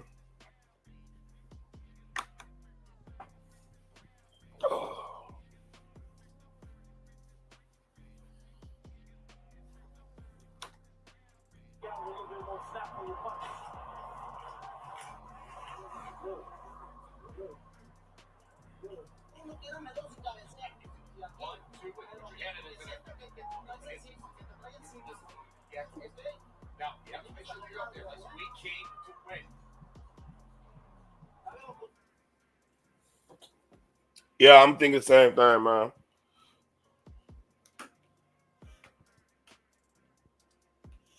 Okay. Yeah. Them jabs whooping what you call ass.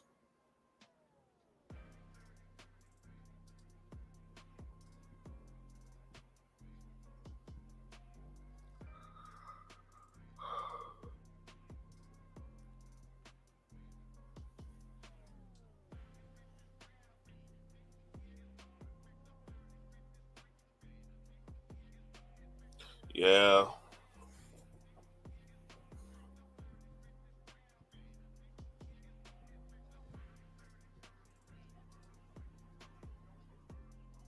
I want to like how that look.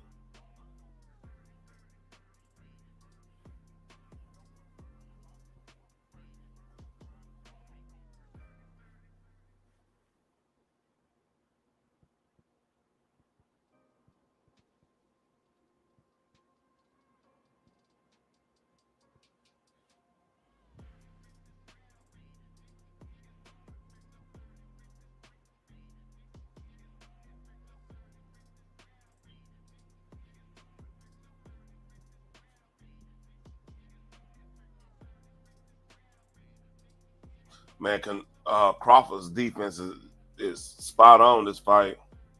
It's always been good, man, but it's just you can tell he's been really working at taking these body punches from bigger dudes.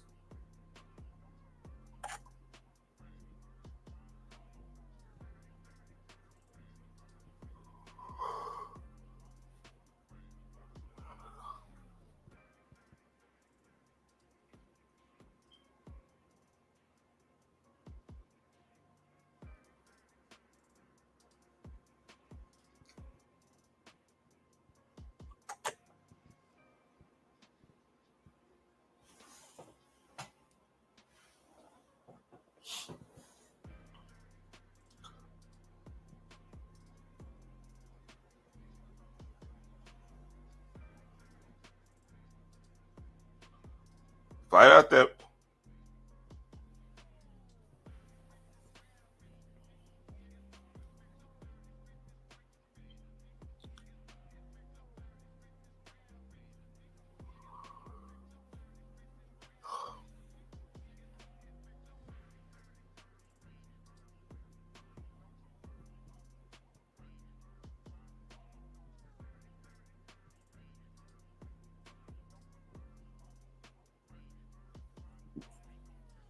Man.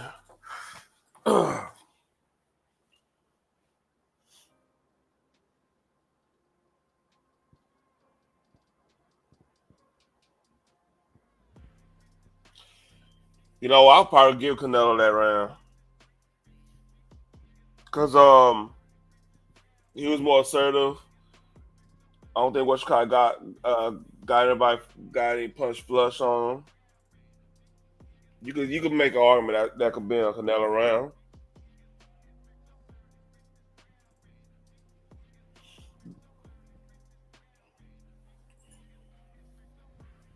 So I can say 7-2.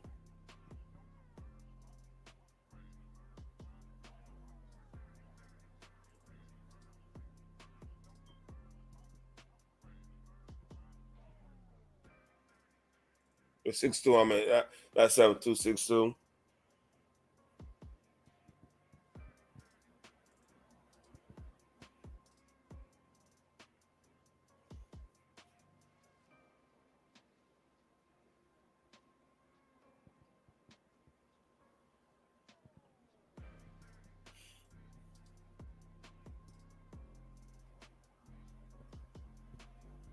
Yeah, they agree with me.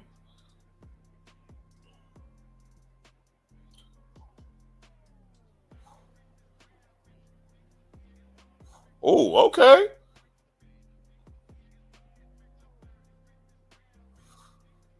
Crawford just picked it up right there.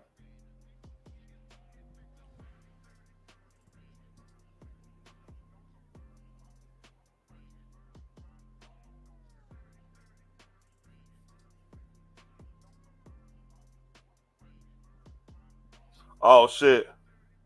Did he get headbutt?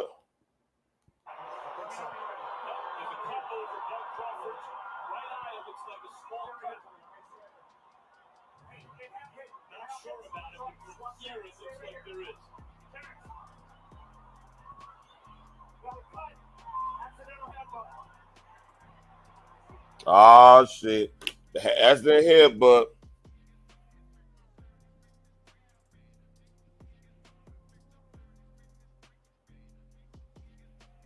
Yeah.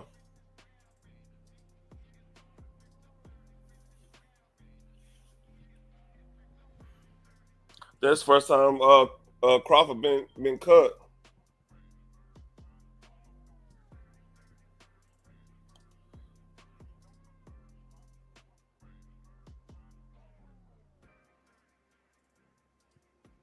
Uh-oh.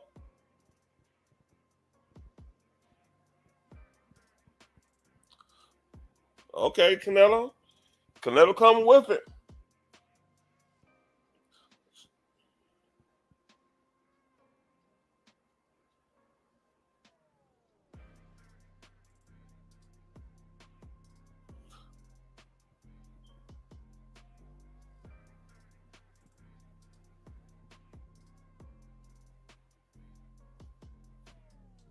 Got it.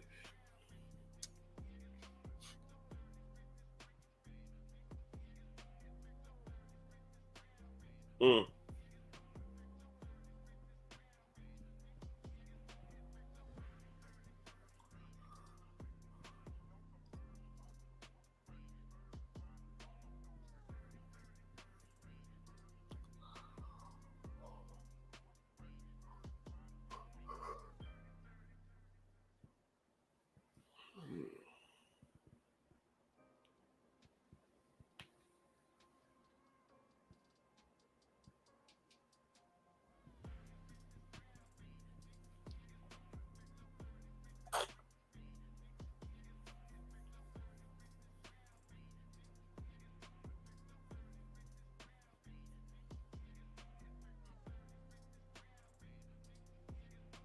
Ooh. Good block.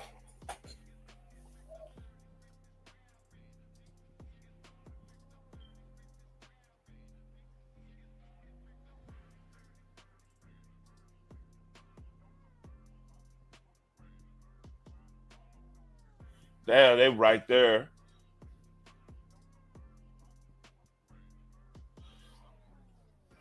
What's gonna be the difference in that round is how many power shots Canelo hit. Their accuracy is like 2 punches off each of them.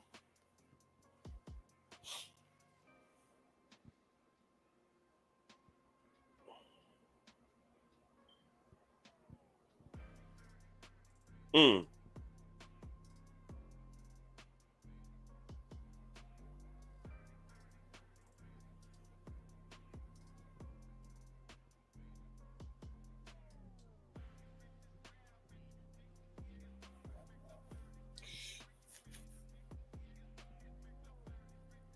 Yeah.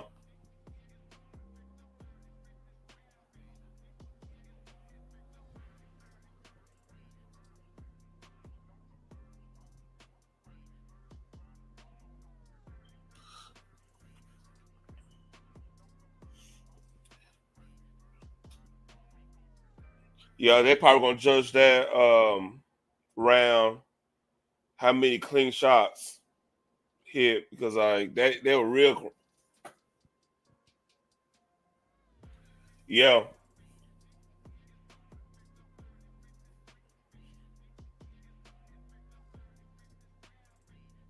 Yeah, Canelo gonna lose this on points.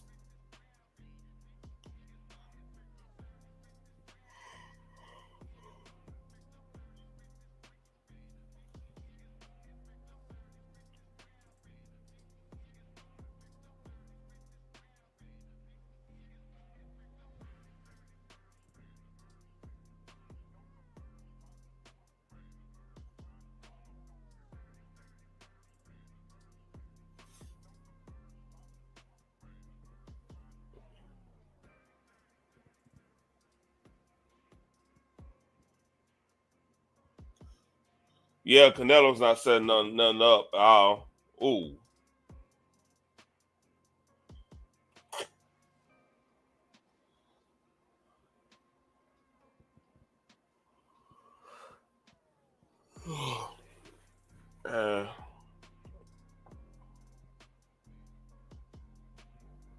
Canelo ain't setting nothing up. Like I said, them jabs whooping Canelo ass. Good jab there. But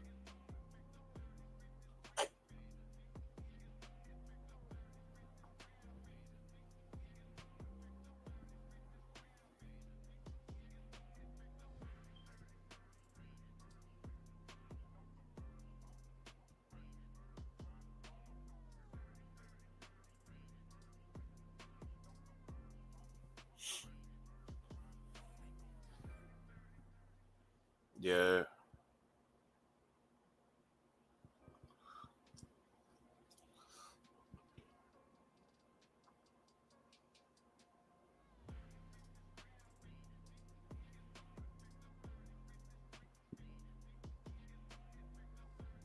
Yeah.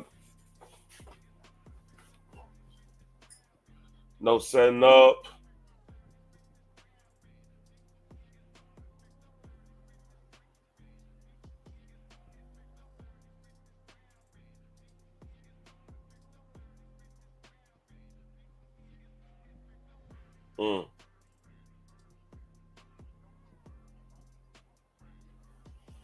Yeah, Crawford better win this.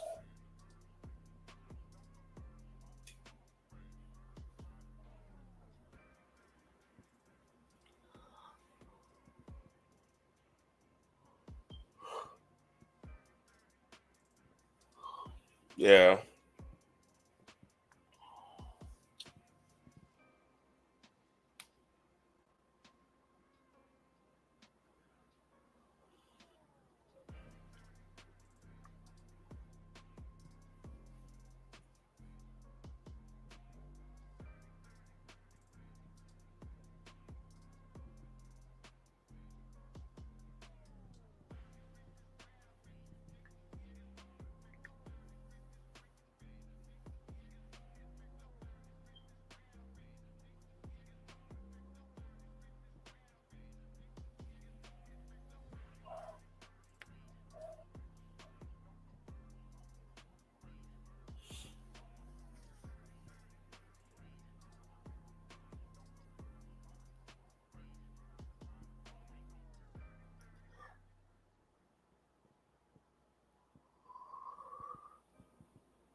Damn. Yeah. Yeah, I'm thinking 7-3. Yeah, he is. He is.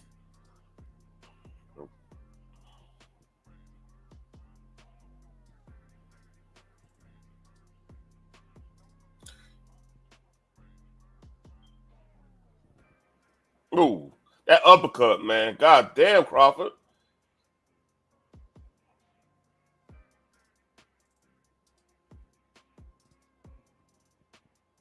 Ooh. Ooh.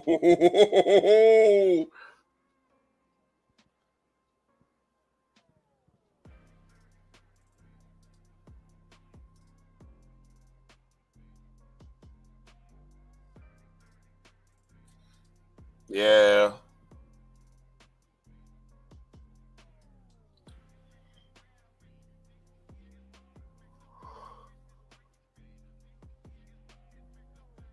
Oh, man.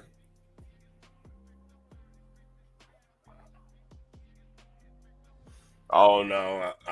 Body language ain't looking good. Canelo's body language is bad as hell right now.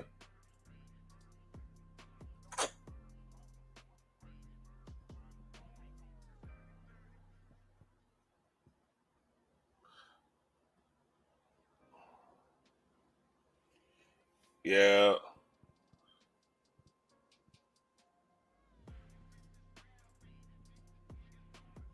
Like I said, jabs whooped Canelo ass is getting a fight.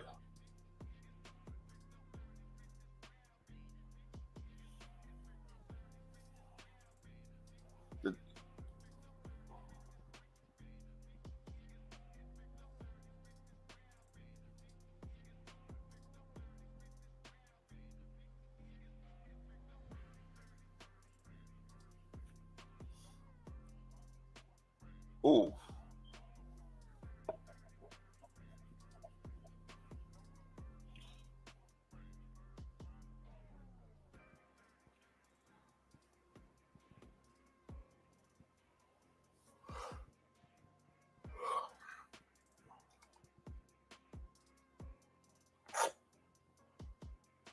Yeah.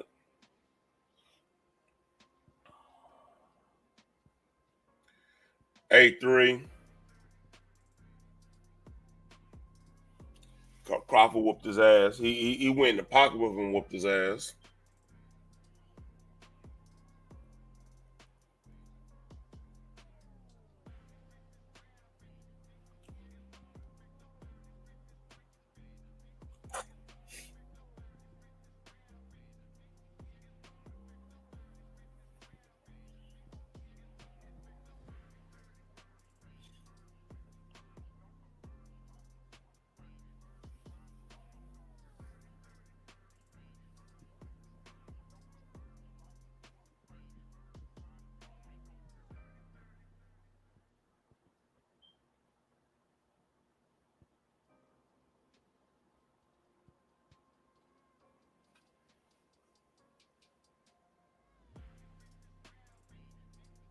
Nah, Crawford too good with defensive fighter, man. He ain't gonna do nothing dumb.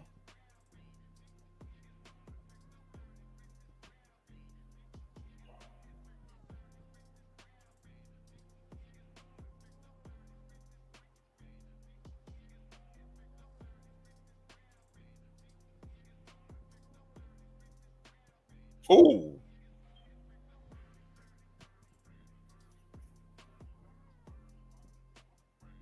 Yeah, Crawford whooping that ass.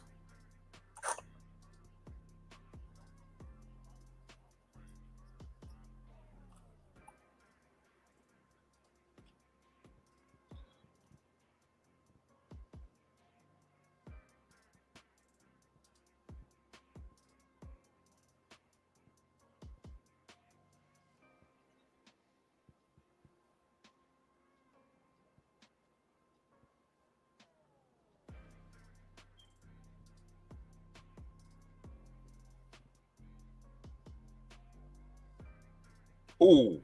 Ooh.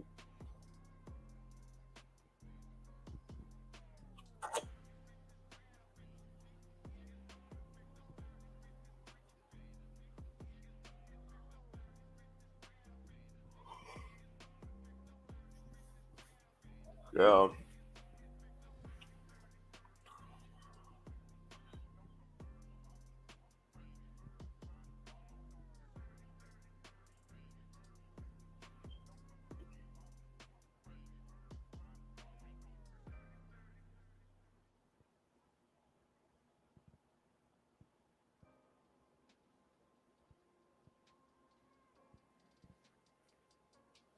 Done deal, man. I'm glad I picked Crawford for this fight.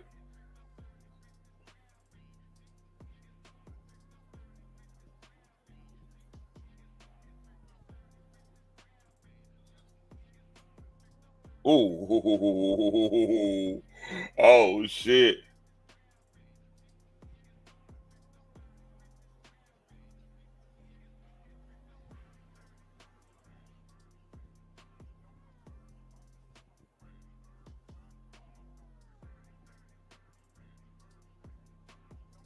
Just straight out boxing.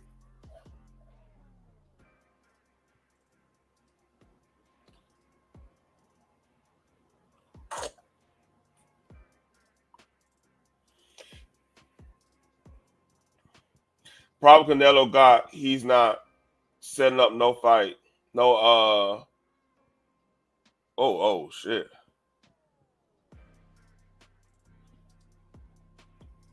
Now, Canelo then, like I said, he ain't set up none of his hooks with jabs or anything, man.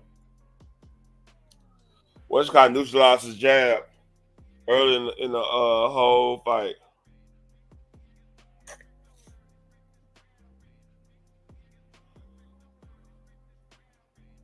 Responded in kind every time. He ain't fought us yet. And indeed, he had not. And Mark Crawford, who turns 38 later this month, looks in prime form tonight against Canelo Alvarez. Official decision on the. Yeah.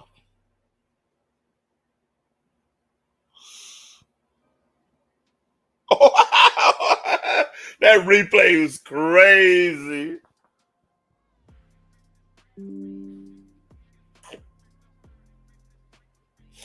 Yeah.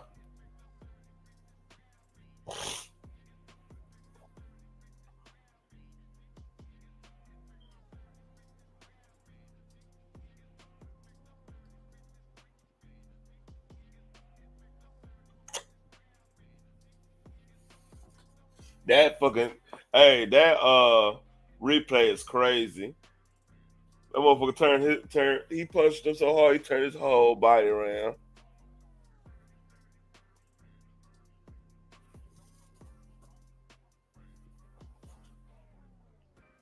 Yeah.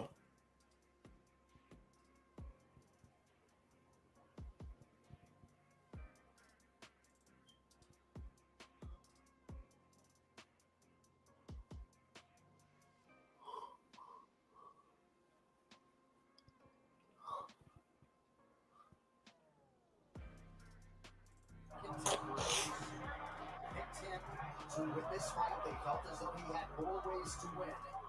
Certainly, from our vantage point, he did enough to move to 42-0 and assert himself undeniably as one of the greatest of all time. Now reading the official scorecards.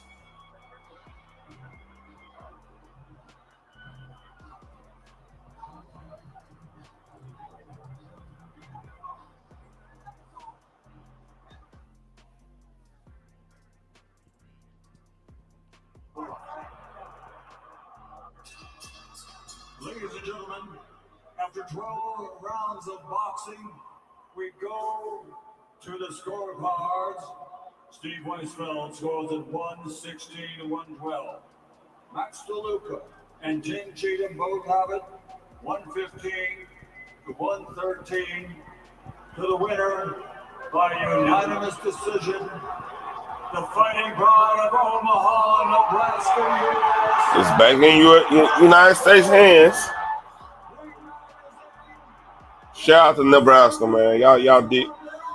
Shout out to Crawford, man.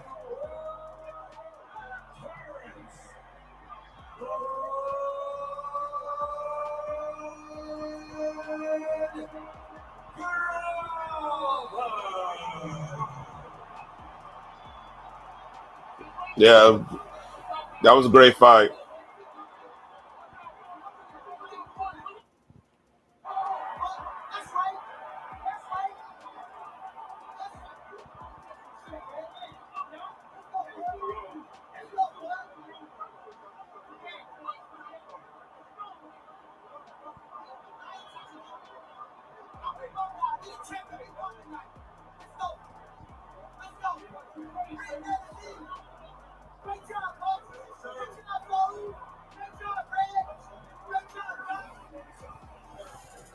Yeah, I enjoyed that too, man.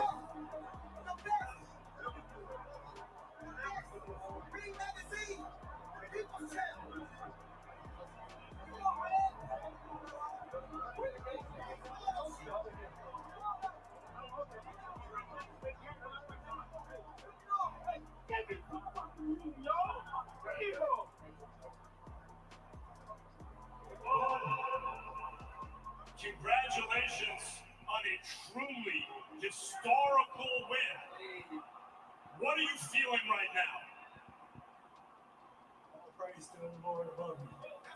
give him all the praise. Because without him, I wouldn't be here. And I told y'all, I'm not here just by a coincidence. God bless me, and he made this event. He made this night just for me, and I've been telling y'all that. It's not my fault, it's God. You seem to be outboxing him early, but the rounds were competitive through 4. Then in the 5th, he started picking up momentum, and he started to hit you cleanly, and it seems like you came out in the 6th intentionally to reassert yourself and stop I momentum. did the same thing. Yeah, of course, man. Canelo's a great champion. You know, I got to take my hat on to him. He's a strong competitor. You know, like I said before, I got nothing but respect for Canelo. I'm a big fan of Canelo, and he fought like a champion today. I can't remember another fighter whose legacy hinged so much this deep into their career on one night.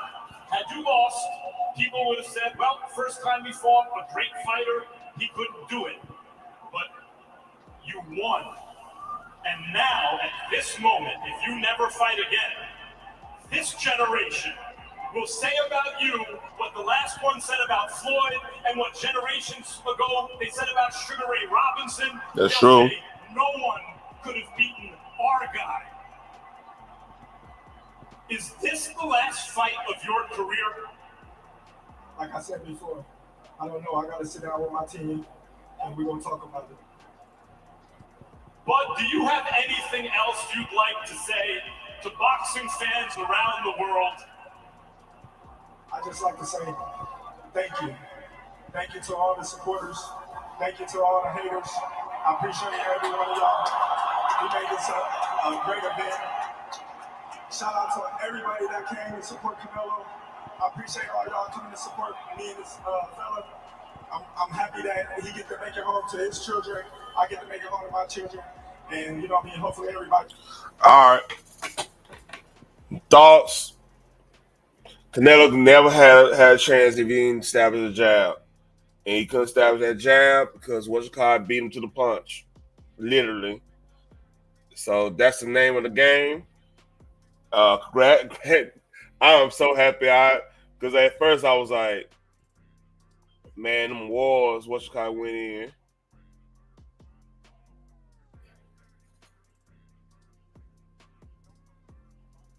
It's Damon. What are you talking about? It's the man. Oh, yeah. Yeah, that was a good interview.